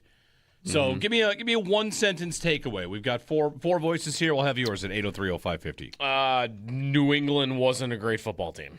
I think it's a pretty strong one. All right. They weren't a great team. I'm with you there. They couldn't really beat the schedule allegations, I feel like. Fair. So many schedule tweets last night. A lot of schedule tweets. Yeah. Yep. I hope dominant defense helps the Bills in the playoffs. Okay. Yeah, I'm with you on the defense. It reminded you of Legion of Boom a little bit, but it just shows, I guess, like a running back did kind of win the game for them. Like, I don't know if I was Walker expecting had that. a big game. Yeah. Yes, he did. Yes, he did. I did see people pointing out that the Seahawks spent the most money on special teams this year. So I saw some special teams points. Does that count Rashid Shaheed, though?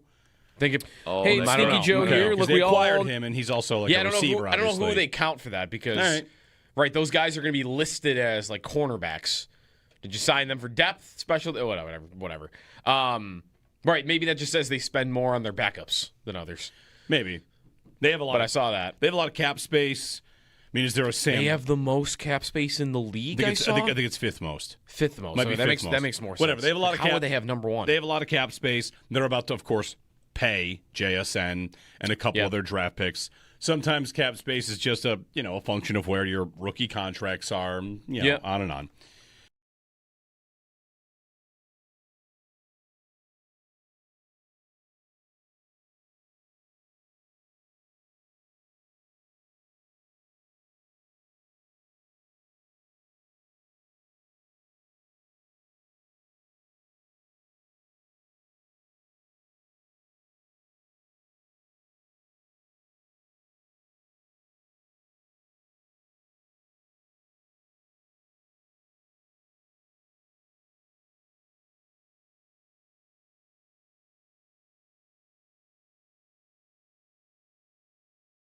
offensive line needs to be Bean needs to figure out what to do with that.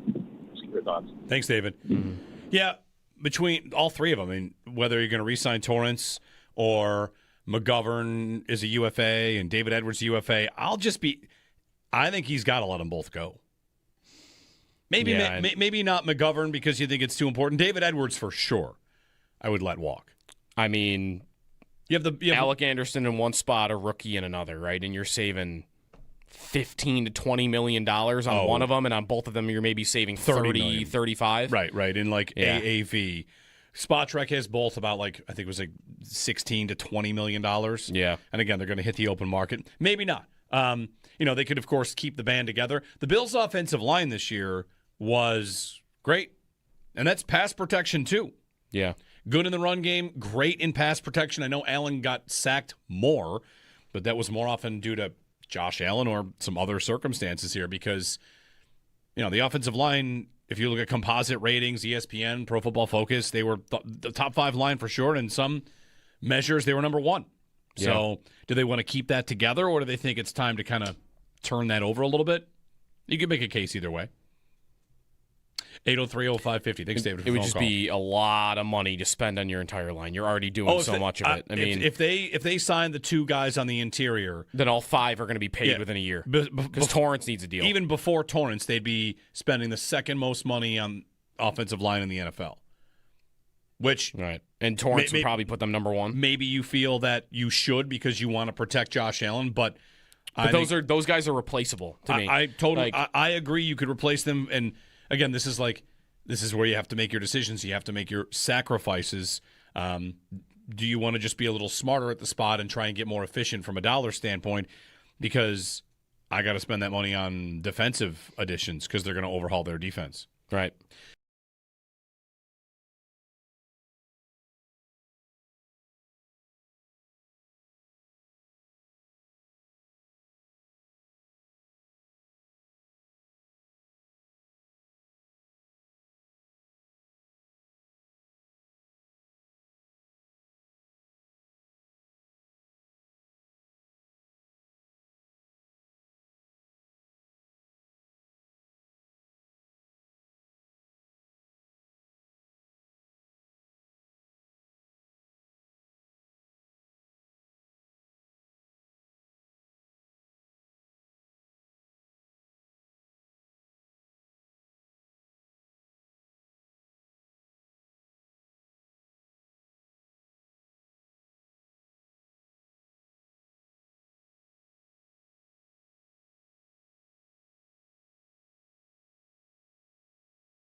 The Seahawks take Super Bowl 60, defeat the New England Patriots 29-13. Most of the scoring did come in the fourth quarter. And they bring in pressure as well, and May get it knocked out as Witherspoon came under pressure, and Uchenna is going the distance for a touchdown. Sam Darnold did not have the flashiest day by any means, but got the job done, completing 19 of 38 passes and throwing 1 touchdown. Kenneth Walker becomes the first Super Bowl MVP running back since Denver's Terrell Davis in 1998. He rushed for 135 yards and had 161 yards from scrimmage. Cooper Kupp was the leading receiver for the Seahawks, tallying 6 receptions for 61 yards. And on the other side, Drake May completed 27 of 43 pass attempts for 295 yards, 2 touchdowns, and also threw 2 interceptions. The Patriots are now 6-6 all-time in Super Bowl appearances. The NFL offseason now is in full swing. The Winter Olympics continue to roll on with combined men's slalom skiing underway. A big win for Team USA yesterday. The Americans captured team figure skating gold after Ilya Malinin, the quad god, posted a 200.03 on Sunday's men's free skate, sealing a second straight Olympic gold for the U.S. The U.S. women's hockey team shut out Finland 5-0 over the weekend as well. They've been dominant from the start. They're back in action today against Switzerland. And in the medal count, Norway leads with 6 total medals, including 3 gold. The U.S. sits in second with two 2 medals, both being gold, while Italy is third with 9 total medals and 1 of them gold. Men's hockey tournament begins Wednesday. Team USA opens play on Thursday. And in the women's downhill skiing, Lindsey Vonn was airlifted off the mountain after a crash and has undergone surgery for a broken leg. More updates to come. The Paddock Chevrolet Sports Update. Paddock Chevrolet, with you for the extra mile since 1935. I'm Joe Cali for WGR Sports Radio 550.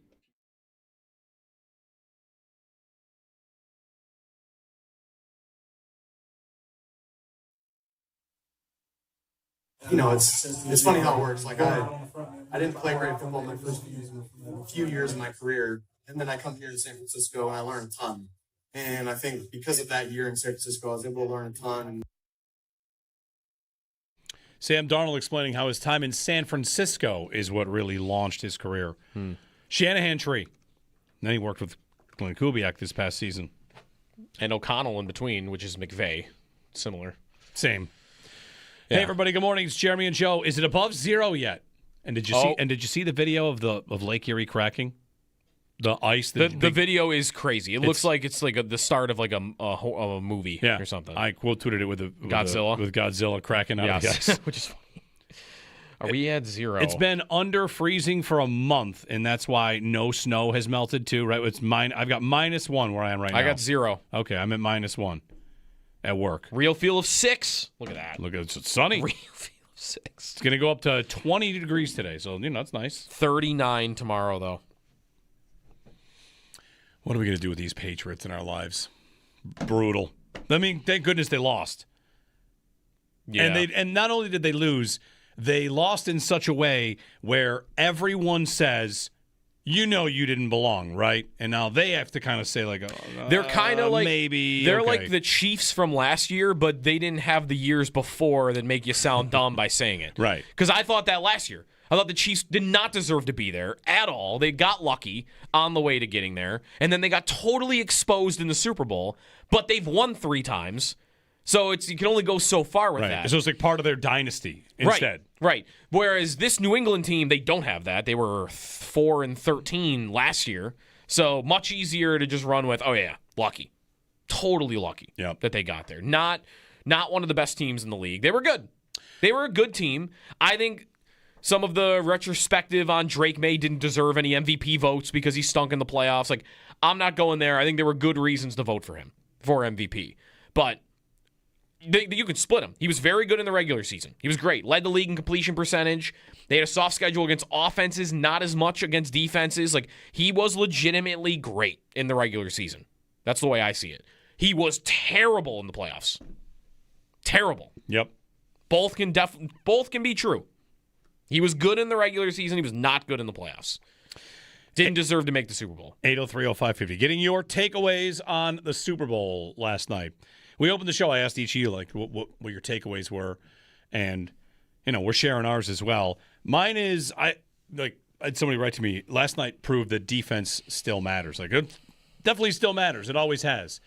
I find it at least noteworthy. If I could have swapped Seattle's last 2 games and made the Patriots game the semifinal and the Rams game the final, we would not be talking about defense today. We'd be talking about offense. 31-27. Stafford threw for 374 and 3 touchdowns against that same defense that May couldn't do anything against, in part because his line is so terrible. Of course, Stafford's weapons are much better. So, to me, Seattle represents a team that can, whatever you like, they've got it. I mean, they don't have the... Right, it took Darnold going... Darnold had 346 and 3 touchdowns against the Rams. Like, it took that performance from him to get to this game. Yes, that's right. And, for me, if you like defense, you're going to like Seattle. If you like offense, you like Seattle. They do it all. They're the team that has the Offensive Player of the Year as part of what they do. So it's not the 2000 Ravens who didn't give up a touchdown in the course of a month. It's instead the 2025 Seahawks, who are great offensively, great defensively, got through a tough NFC, and then when they got to the final boss, this is easy. Mm-hmm. This is the final. Oh, great! It's kind of like when the U.S. Olympic team beat the Soviet Union in the semis, and then they got Finland. I knew you were going to say that. Yeah, I knew you were going to say that. Yeah, the Patriots are Finland. I'm not here to say how good Finland was back then, but I feel like I was not as good as the Soviet Union. I was thinking the reference. No, I was thinking the reference. Like, yeah, your biggest battle is going to be the semifinal. And that game was back and forth, high-level offense, and if not for a tight end dropping a pass at like the 10-yard line, the Rams have 34. Right. And Seattle's got to go one more drive and try and score. And they did. So anyway, good for Seattle. Rashid Shaheed is an unrestricted free agent if you want him. Did you notice I didn't know this, what they refer to their fans as? So I thought it was the 12th man. Seahawks? Like everybody else? Like they go 12th man, right? Yeah, 12s. The 12s. They call them 12s, yeah.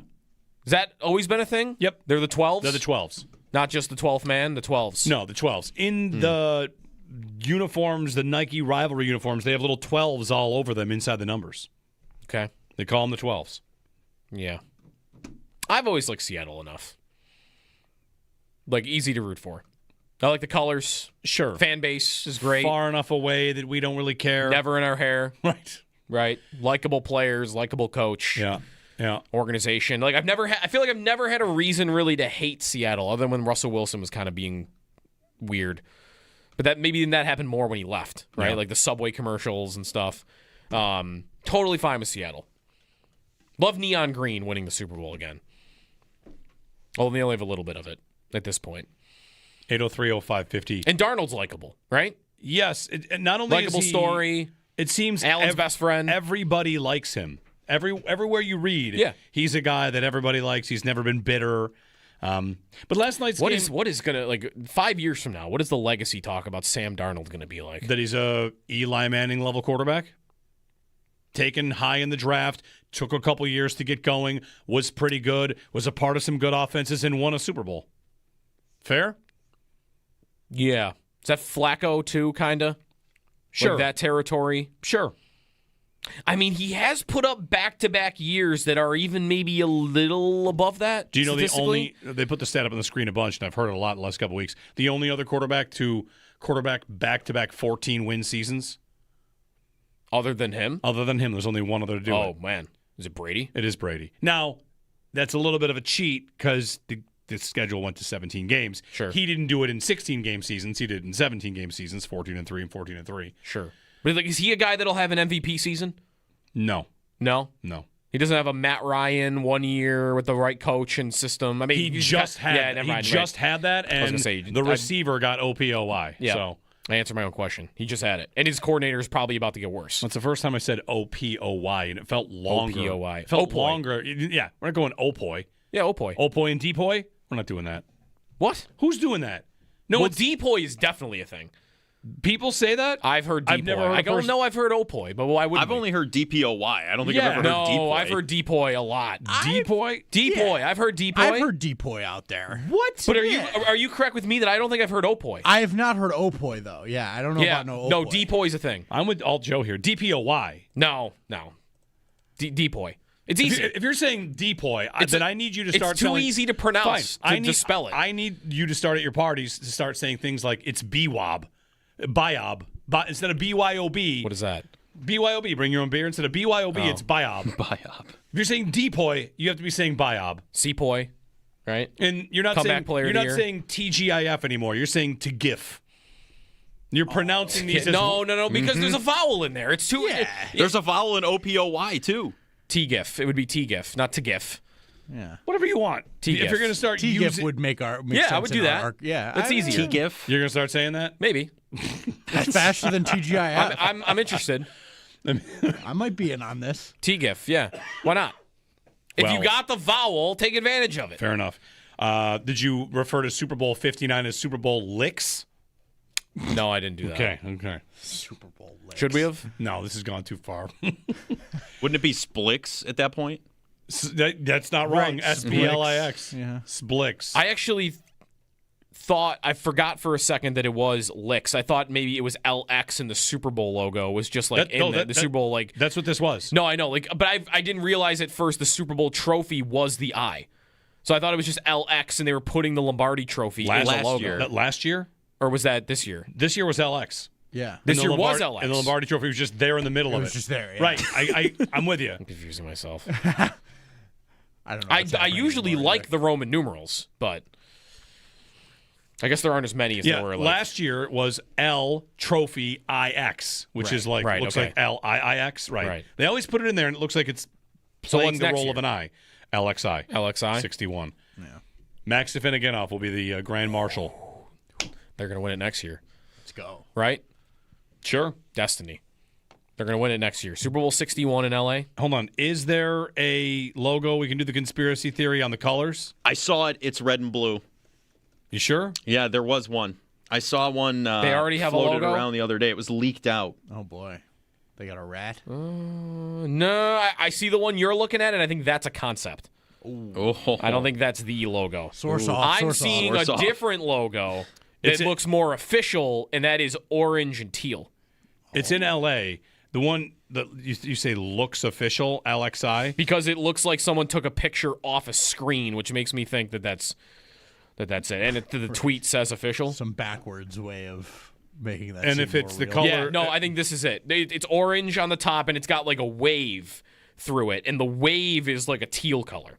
The sky is orange. Wow. So who's orange and teal? Dolphins? Well, that's not happening. That's right. We can rule. Okay, so we can rule out the conspiracy for this year. Does anybody else wear teal? Just Miami? Jacksonville's close. Yeah, Jacksonville is Close enough. I just bet them to win the AFC 10 minutes ago. Jacksonville, and then the orange is the Bears. Jags Bears. There's your conspiracy. Jags Bears. That'd be I could see it. Joe could dress as Trevor Lawrence again. Yeah. In support. What did I do? Could you get in? Oh, I didn't. Wow. I So did that. Steven Ruiz has the worst playoff runs for quarterbacks who started 3 games in a postseason. Okay. Worst ever, and by total EPA. Let me guess. Is Peyton Manning from the Broncos on there? The year they won? He was is terrible. He was previously the worst quarterback over a Okay. 3-game stretch in playoff history. What about like And now Drake May is number 1, is the worst. Rex Grossman? There's a Brady on here. When they won in 2001, Brady's on this list, 10 worst. Grossman, 3rd worst. Just because we went through the numbers the other day, is Roethlisberger on there? He's not in the top 11. Okay. Who's the other one? Drake May, Peyton Manning, Rex Grossman, Joe Flacco, Jared Goff, Kerry Collins, Trent Dilfer, Tom Brady, Garoppolo, Gannon, Burrow. You've got multiple Super Bowl winners here. Sure, right. So anyway. He was bad. 803-0550. 21 sacks. Jordan Love took 21 sacks all year. 21 sacks. 21 sacks. Listen, if the Bills had played the Texans and Seahawks, how many sacks does Allen take? A number. It's not 21 maybe, but it's a number. No, that's right, because he took how many in the Bronco game?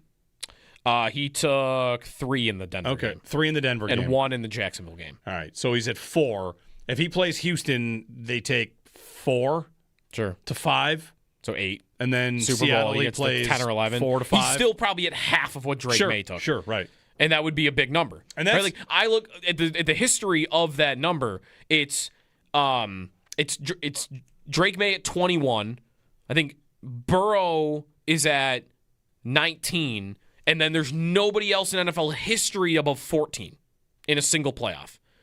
Like he is at the top, and there's a huge gap below him and Burrow among sacks taken. So, like it was a historic run here of playoff futility and still making it all the way to the Super Bowl. And I think one other thing like that I would want to include, I guess, in defense for him, and it's not defense to say he played well. It's he did play the four of the best defenses in the league for sure. Like he didn't have a bad game against a middle of the road defense because he didn't see one. Right. He played. He might have. If he played Jacksonville, he might have stunk. But he played 4 awesome defenses. He played 4 incredible 4 defenses. top 10 defenses in the league, and Jacksonville's like a top 10.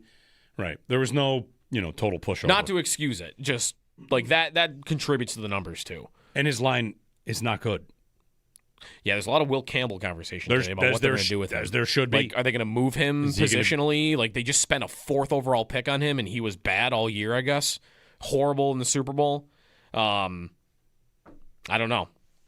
You got a lot invested in him. You're not going to bench him. There's a conversation to be had. Like, again, not just the Bills, not just your favorite team can go back and do revisionist history. But if the Patriots, instead of taking Will Campbell, had taken who the Jets took, Armand Membo. Membo. Yeah. Yeah, he's great. He's great. And you just take that guy instead, I don't know if you're going to win the Super Bowl, but he would have been better. Might have been in the game. A little more than you were. 803-0550. All right, counting down to the Sabres next game. I need them. I guess I need USA hockey. Yes, you do. I guess Olympic hockey will help. Olympic hockey, I was watching some of the highlights from the Four Nations over the weekend. I'm jazzed up for it. Yeah? Yeah. But they're not going to fight in this one. Right? The Four Nations. I don't know, man. The Kachucks. They're not going to fight Team Canada at the Olympics. They're not going to do it. Matthew Tkachuk is going to cross-check Sidney Crosby in the back. And then what's going to happen? Because he's going to do it. There's not going to fight. They are not going to fight. They might not fight. There'll be scrums or something then. Matthew Tkachuk is going to do something that is going to start something. At the end of the Four Nations game that they won, he cross-checked McKinnon in the lower back. It's different. I think you think he'll be different? Yes, I think at the Olympics they'll be different. I don't think the Kachucks are any different. The Four Nations has no history, properness, decorum, no legacy, no ceremonies. It's just let's go play some games in Boston and Montreal and see what happens. And I'm gonna drop the gloves because all these beer swilling folks in Boston are getting excited about it. That's a little different than we're in Italy against an Olympic team. You're asking a guy that's never played hockey any different to be different because of the glory of the Olympics. Yeah, I just think he will fight. I think he'll get on the ice and he will see Brandon Hagel and he will be like instinct will take over and something will happen. I would be surprised if there's not somebody on staff or on the roster that pulls those two specifically aside and says, "Listen, we know what you do. We want you to do it. Do not disrespect this. This is bigger than what you're used to." You're telling me there's never fighting in the Olympics at all? Never. No. What about wasn't there a USA-Canada brawl in the late 90s? Maybe that Canada would have been Cup, NHL players. But So I don't think Olympics. I don't think that this happens, really ever. I don't know. I would be stunned if there has ever been a fight. Maybe there's not a fight. I think there will be extracurricular stuff, though. Sure, the scrum. And I also I would buy they're not going to do it against Latvia, right? Right. No. They don't need to do it there. But if they play Canada, I don't know. Fighting in the Olympics is strictly prohibited. Yeah. Immediate ejection, potential suspension. Because you won't get fighting. Yes. Right. They don't allow. It does not happen. It's you're done. Reading the rules here, this is funny. Reading the rules. Players who willingly participate in a brawl or fight, I'm using finger quotes, so-called, quotes again, willing combatants shall be penalized accordingly by the referee, may be ejected from the game. Further supplementary discipline may be imposed. A fight shall be deemed to have occurred when at least one player punches or attempts to punch an opponent repeatedly, or when two players wrestle. It's punch or so punch you get one repeatedly. punch? You get one punch each? Punches or attempts to punch an opponent repeatedly. Yeah. When two players wrestle in such a manner to make it difficult for the linespersons to intervene and separate the combatants. Any player who persists in continuing or attempting to continue a fight or altercation after they've been ordered by the referee to stop, or who resists a line person in the discharge of their duties shall, at the discretion of the referee, incur at least a major penalty plus an automatic game misconduct in addition to any additional penalties. Yeah. Wide latitude how the referees can operate. This is done intentionally to enable them to differentiate between the obvious degrees of responsibility. So it's not entirely off the table, but no, there's not going to be fights. No. You can barely even really hit guys that hard in IHF rules. You're going to see a penalty for a hit to the head at some point over these Olympics where you're going to be like, wait, what? That's a penalty? That's crazy. And, it's just that's the way it is. They have different rules. There was some talk, Doug Armstrong, right after they picked the team, he went out and talked about any games that are more than 50% NHL players get NHL refs, but the NHL refs are still calling IHF rules, but the NHL refs are used to NHL rules, so it's kind of like But those rules sounded like they give some leniency to the referee at the referee's discretion for some of this stuff. And if I get NHL refs, so maybe I won't get fights. To me, though, that's going to only encourage a Matthew Tkachuk to do it more because I'm going to get in your head and you're not allowed to do anything about it, or I could try to bait you into getting ejected if you do something because I'm going to slash you on the back of the ankles behind the play, and then when you turn around and throw a punch at me, now you're out of the game. I don't think the Tkachuks are going to act any different. They're not the guys dropping the gloves. They are the instigators. And now they have more reward to spark instigation. This all sounds like you're setting me up to get a broadcast with 2 rules analysts. 2. Let's go to our IHF. Actually, it's an all rules analyst We got one broadcast. IHF rules analyst and an NHL ref rules analyst. Let's talk about the difference here, how we would punish the willing combatants. Tough. Yeah. All right. 803-0550, 1-888-550-2550. I'm excited. When Thursday's the first game we decided? For the U.S. For the U.S. And Yes. Wednesday's the first games. Yeah, both Rasmus, the Wednesday is Slovakia, Finland, Sweden, Italy, and then Thursday is Switzerland, France, Czech Republic, Canada, Germany, Denmark, Latvia, U.S. Okay. We have to see which goalies are going to start for both the U.S. and Canada still. Although it sounds like Hellebuck's been getting the run at practice. Does anybody want to give me the spread in Sweden, Italy? You got an idea on that one? What should it be? This is like the USA China bet would, all over again? I would guess that's 3.5. 3.5? At least. Maybe 4. Maybe I'll go 4. Don't have it yet. Sweden minus 1.5 is minus 3,000. Okay. So they don't have the alt up yet? They'll get one. The women, they beat Finland.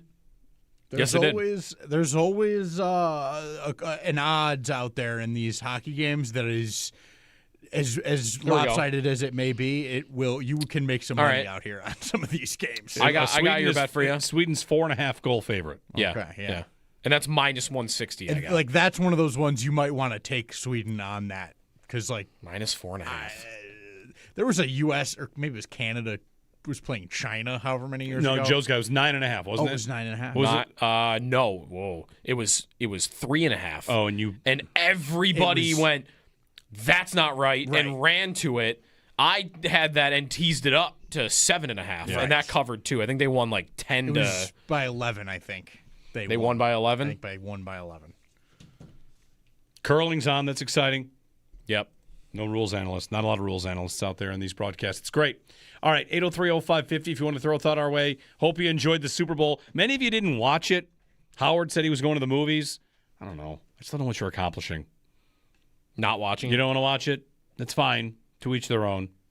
It's a big game. See a moment. Be happy for – that's how I felt. Be happy for Sam Darnold. Be happy for Mike McDonald. Be Seahawks fans. Good for them. They were a great team all year, and they win the whole thing. Give us a ring on that here on WGR.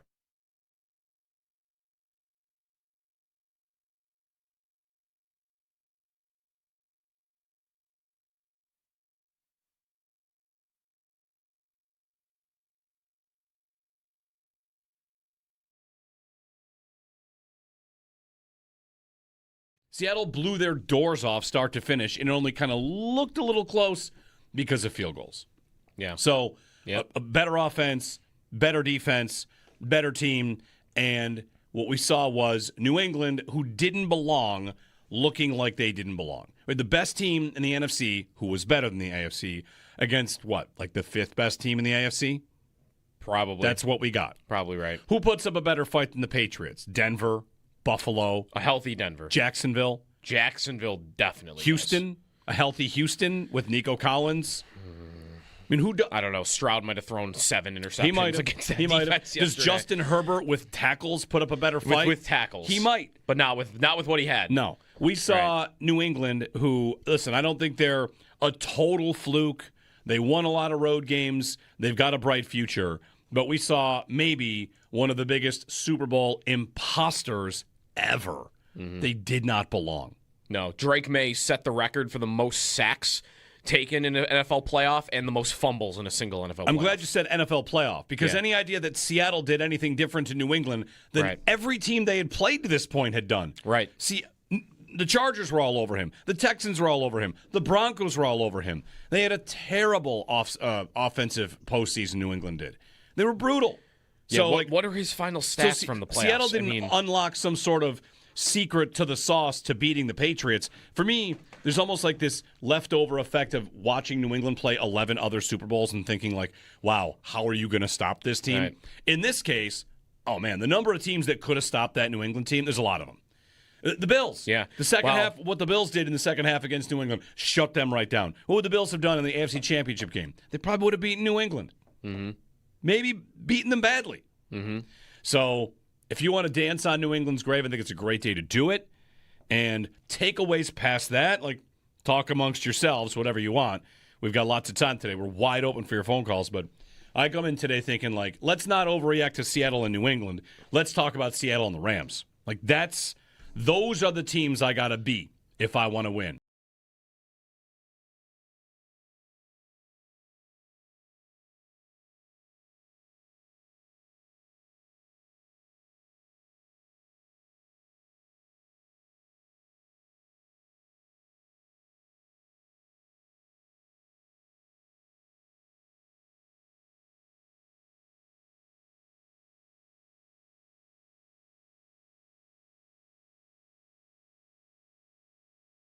This is how we do it. It's how we always do it. We are part of it.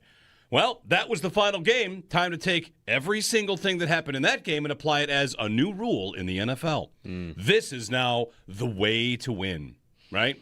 What's the takeaway from the game? Let's go around the room. What is the takeaway from the game, if anything? One sentence on last night. In 803-0550, give us a ring. The Patriots lost. That's great. Bullet dodged. So give me a one sentence takeaway. We've got four voices here. We'll have yours at 803-0550. New England wasn't a great football team. I think it's a pretty strong one. They weren't a great team. I'm with you there. They couldn't really beat the schedule allegations, I feel like. Fair. So many schedule tweets last night. A lot of schedule tweets. Yeah. Yep. I hope dominant defense helps the Bills in the playoffs. Okay. Yeah, I'm with you on the defense. It reminded you of Legion of Boom a little bit, but it just shows, I guess, like a running back did kind of win the game for them. Like, I don't know if I was expecting that. Had a big game. Yeah. Yes, he did. Yes, he did. I did see people pointing out that the Seahawks spent the most money on special teams this year. So I saw some special teams points. Does that count Rashid Shaheed, though? I don't know. Okay, because they acquired him, and he's also like a receiver, I don't know who they count for that because, right, those guys are going to be listed as like cornerbacks. Did you sign them for depth, special, whatever. Right, maybe that just says they spend more on their backups than others. Maybe.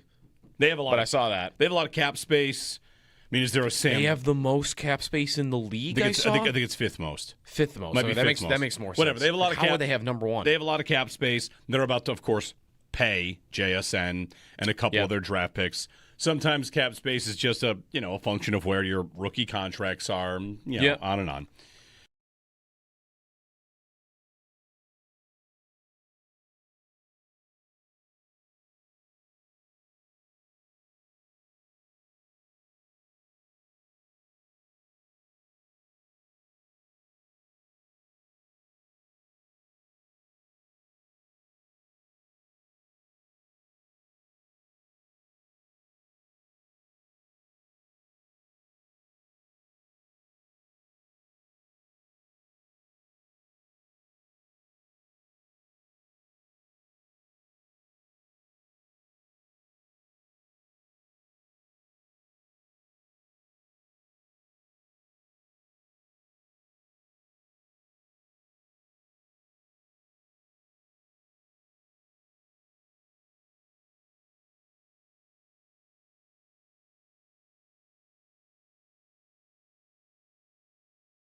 Nobody believed in us. Nobody, thought we were going to be anything. And I mean, to make it to where we were, it's a testament to our work. And we came up short.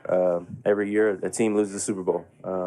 Team's been here before. It's not the end of the world. Like I said, it stings, but, proud of the guys and get right back to it.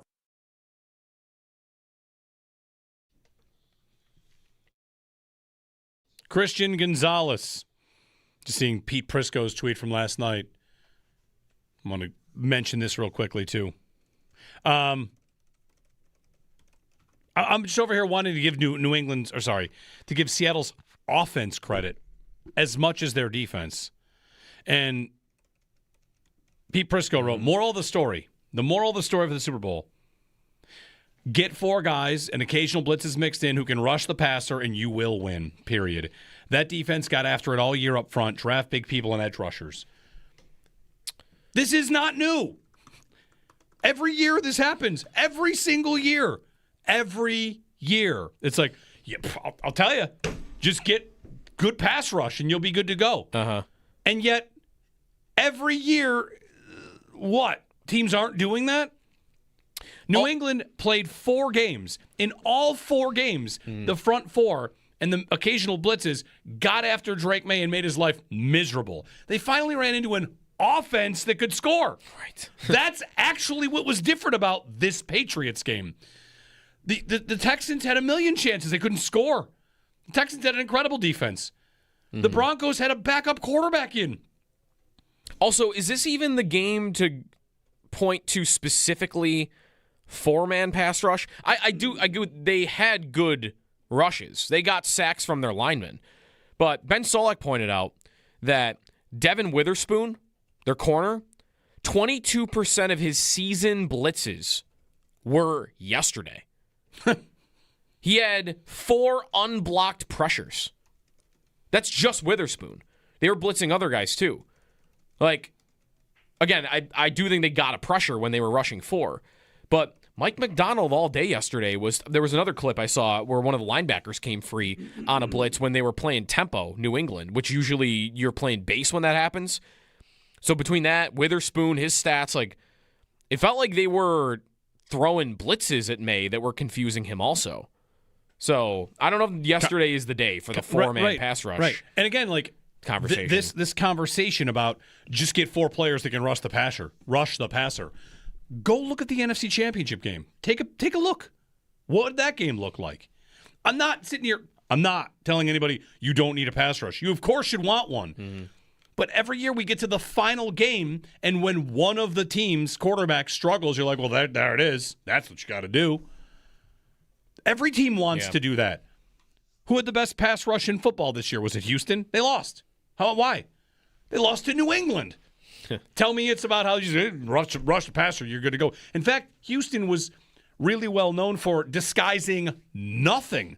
They did nothing exotic. They just rushed the passer with their 4. And they lost to New England. Why? Because they couldn't score. So the top 5 teams pass rush by PFF this year. Yeah. Number 1 was Houston. Great. Number 2 was Cleveland. How'd that go? Just, hey, if you get this, you'll 5 and win. 12. 5 and 12. Number 3 was Pittsburgh. How'd it go? Number 4 was the Rams. They were good at everything. Good team with a great offense. Number 5 was the Lions, who missed the playoffs. Okay. Yeah. It's not to say it doesn't matter. It's just the Super Bowl, especially the last 2. We did this last year as well. Last year, the Eagles just rushed the heck out of Mahomes because the left side of the Chiefs line was dead. Yeah. Turns out one of the lessons is, here's a lesson for you going on the Super Bowl going forward. If you play a team that is fielding 1/2 of an offensive line, it's going to look like the other team is the 85 Bears. Yeah, really, that's more of a lesson I took from these playoffs than, like, the pass rush one I think we knew. And maybe you knew this too. Just more examples of, man, you got to have a line. You have to have at least an average one. You got to have something. You have to have an average line, or probably better than that, or a quarterback that can get away. Yeah, which May is usually good at, but he was just not good in this game. And like we've seen 2 Super Bowls where the Chiefs got derailed because they couldn't protect Mahomes, and Mahomes historically has been good at getting away from it.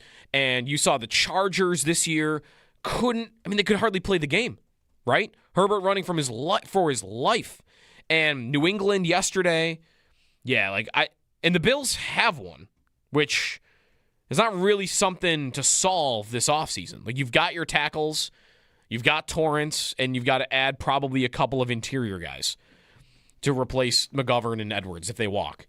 So, like, that's not really a copycat thing for me with the Bills. They kind of already have that feature to their team and their offense. Unless your argument after yesterday should be, look how important it is to have a good line. Look how bad it can look when you don't have one. You should pay Connor McGovern. I guess you could take that lesson out of yesterday, but I wouldn't go that far because I've got 3 other linemen that I think are staples. One thing I also saw, who would this have been? This would have been maybe Ollie Connolly pointing out. He said, if you have one major hole in your offensive line, you can usually cover that up. You can figure that out. Yeah, he did write this. Tails is time. An offense can work around having one sinkhole along the offensive line. Working around 2 is tough, and working around 2 who stand next to each other is almost impossible. Ask last year's Chiefs about that. That's the Patriots. Right. The left side of their line, non-existent. Right. I'm not saying Seattle wasn't great. Seattle team pass rush win rate. What were they this year? They were like 7th, I think. They're very good. They have a great defensive line. They have a great defense. It is just always funny to me. Where else do we do this? Team wins the Stanley Cup. I'll tell you what you got to get. You got to go to get a goalie to make some saves. So you teams out there, make sure you go get a goalie. A team wins the World Series. As always, all you got to do is get some good pitchers. Right, we're all trying to do that. Mm-hmm. Everybody would love to have a great pass rush. It's not easy to just get. Yeah. In part because of scheme, in part because of these freak show quarterbacks that can get away like Josh Allen. Yeah, thanks. Would love a pass rush. Yeah. Anyway. They do need to add I don't really know what that's 4 defensive linemen this offseason. The Bills? And they will, right? I don't think it's even that. Maybe it's debatable what they should invest in it. How much they should invest in it. Because they already have a lot, and they sit here without really a great one, and maybe now one that doesn't even fit what the new coordinator does. Yeah. So what kinds of changes are we going to see? What kind of are they going to spend a first-round pick to get Max Crosby? Are they going to spend a giant contract to get Trey Hendrickson, or will they just draft a couple guys and add a middle-of-the-range free agent? That I guess would be the debate, is how much they're going to do it, but how much should they put into that line this offseason? Adam writes in, we can't act like Bean didn't watch the game and decide to cash in 5 more picks, sign Bosa, Mack, or Clowney, trying to emulate it. What's different? That's what they already do. Right. They signed Bosa. They drafted their 2nd, 3rd, and 4th round picks with defensive linemen. They signed Ogunjobi. They signed Michael Hoyt. 7. They made 7. That's 6. I can't count. I'm 6. Holding up 6 fingers saying the word 7. Yikes. That was 6 moves. Now, they're not all Max Crosby level, but again, the only thing I'm really pushing back on is every year, the morning after the Super Bowl, it's well, there it is. They get a defensive line. Oh, okay. What'll we say next year? The same thing? Well, until they actually get a good one. They got to hit on it. But the point is, everybody wants one. I know, right? Pete Prisco's not talking about the Bills. He's just that's what you should do. New England's yeah, we know we didn't have a pass rush. New England made it this far without one. Right. They got a little lucky. A lot lucky. Anyway, 803-0550. It's a great concept. You win. Pressure with 4. You watch the Warriors. All you really need to do is get 3 guys that can rain fire from 3, and you will win. Yeah. And what has happened? The entire NBA has tried to do that. How are they doing? Not everybody's too good at that. Mm-hmm. So, all right, rant over. All you must do, Joe, to be the fastest skier is go down the mountain the fastest. There it is. Just do that. Do what that guy did. Some of these figure skaters should probably learn how to do a backflip. Like the quad god? Yeah, because you're going to be losing a lot if you don't know how to do that one. He gets a lot of points. It is a new feature I was not prepared for, to watch figure skating and watch a live score in the corner go up, up, up, up based on the technical. Yeah, it is weird. All right, here. But that's not official, is it? I think that is official. Or is that more like the card you see, or the scorecard you see from one of the analysts during a boxing match? It's not official. This is what the Letterman, whatever his name is. Is it unofficial or is it official? Good question. I don't know. I'm learning. Keep watching this crack in the ice over Lake Erie. I just want to see it. I got it. Is there a timestamp on this? Yeah, there is. Here we go. How long it took? Yeah, because it starts crack, crack, and then bam, in a flash. It's what would have been like to be standing next to that? Also, how wide is it? Right. If you could see it from space. Yeah. Then it's probably Significant. A mile? Mm-hmm. A mile-long crack? Happens over the course. Starts Wide, to crack I at should like say. 2 o'clock and is done by 6 o'clock. All right, 4 hours. Slow crack across the lake. Anyway, it's cold. But it's not that cold anymore. It's above zero. It's 0. I've got. Oh, you've got 0? You've got above 0? All right. I've got 1 degree now in Buffalo. Feels Yeah. like 7. I've got 5. I got 5 degrees. Congratulations. Although I'm set on Tonawanda right now, so maybe it's not 5 degrees here. 6. It's going up. Extendo Sports coming up. You can give us a ring if you want on the Super Bowl. And your takeaways. We're talking takeaways. What else? What else is new? Win the Super Bowl next year. Right? Find a way. Countdown to the home. What do we got? We got the combine coming up. All right. Give me the combine. Give me some ferocious pass rushers to talk about drafting 30th or 26th. Could use a good rumor too. Yeah. Someone other than Max Crosby. Max Crosby. Get out there and demand a trade. Yep. So that we can pretend for 3 weeks they'll actually get traded. And then maybe they won't. They'll sign a contract for $40 million. Who's going to do that this year? I demand a trade 2 weeks later. $38 million. I'm staying. Right. Well, they got the first overall pick, and they've got a new head coach. Maybe he can say, like, see what I just did? Wait till you see what I do with Fernando Mendoza. You could do it. Glenn Kubiak, off to the Raiders. Jeremy and Joe, Extendo Sports, then sales on the way with the Northtown Automotive Extra Point Show on WGR.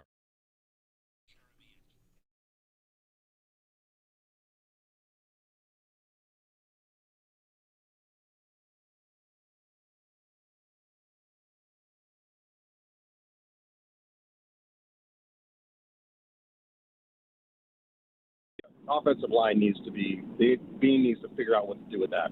Just your thoughts. Thanks, David. Mm-hmm. Yeah, between all three of them, I mean, whether you're going to re-sign Torrance or McGovern is a UFA and David Edwards a UFA, I think he's got to let them both go.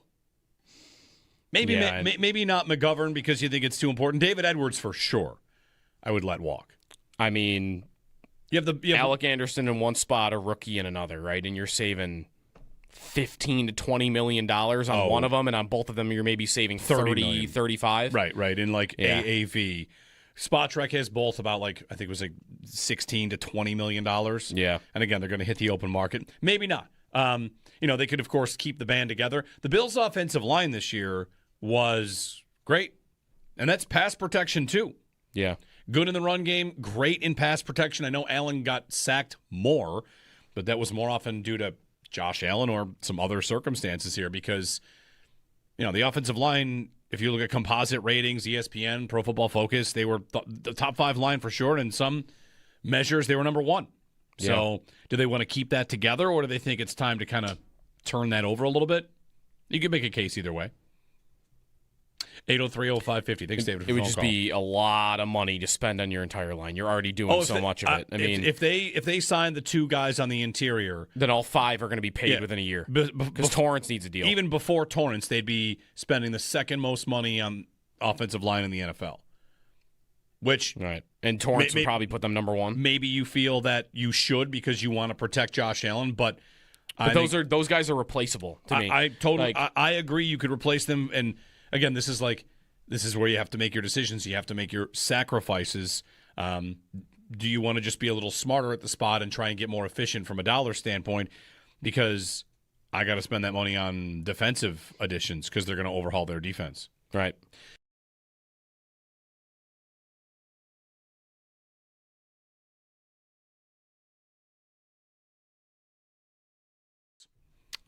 The fight is on because May looked terrible. May had a bad postseason. You might even go so far as sure, he made a Super Bowl, but he wasn't good at all anywhere. No, none of those games. He had a terrible postseason and got carried to the Super Bowl, which means, of course, Bills fans will say that to Patriots fans, and Patriots fans will say, yeah, but your guy never made a Super Bowl, and then they'll just yell at each other nonstop for 8 years until Allen gets there. That's my next prediction is this rivalry is going to the next level, which is good. I mean, that's entertainment value. But the game itself was rough. I mean, you didn't get star players making star plays. When there's an honest conversation about whether or not the kicker is going to win the MVP, you're in a bad spot. At one point, he was the 3rd favorite. Okay. I think Walker was always going to get it. right? Like he cracked 100 yards in the third quarter, and it was like, okay, it's got to be him. It's got to be him. Nobody else you're going to give it to. He had a big catch. Like, he was the only one doing anything in the first half at all, which got them out in front. The other thing about New England is they have the same needs as the Bills, right? Like they're going to be in the pass rusher market. They're going to be in the Max Crosby market. They're going to maybe be in the receiver market. Like their needs are similar to the Bills. So the rivalry is on, and I think that starts this offseason. Like in terms of like how the teams are about to be built and what they're going to be chasing. Like is Crosby going to come down to Bills and Patriots? Like 2 of the final 5 teams that might be in on him. There's already Rossini saying that he wants to play for Vrabel, right? And I'm sure if someone asked him a question about playing with Josh Allen, he probably would say the same yes. thing. Yep. So I feel like Bills and Patriots on that front, too, is about to really fire things up.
A few years.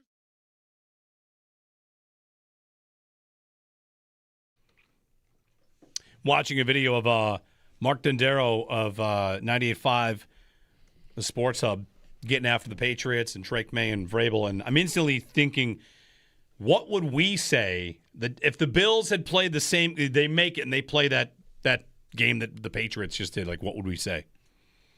Would we be like, wow, did not see that coming? New England feels like they should have seen it coming.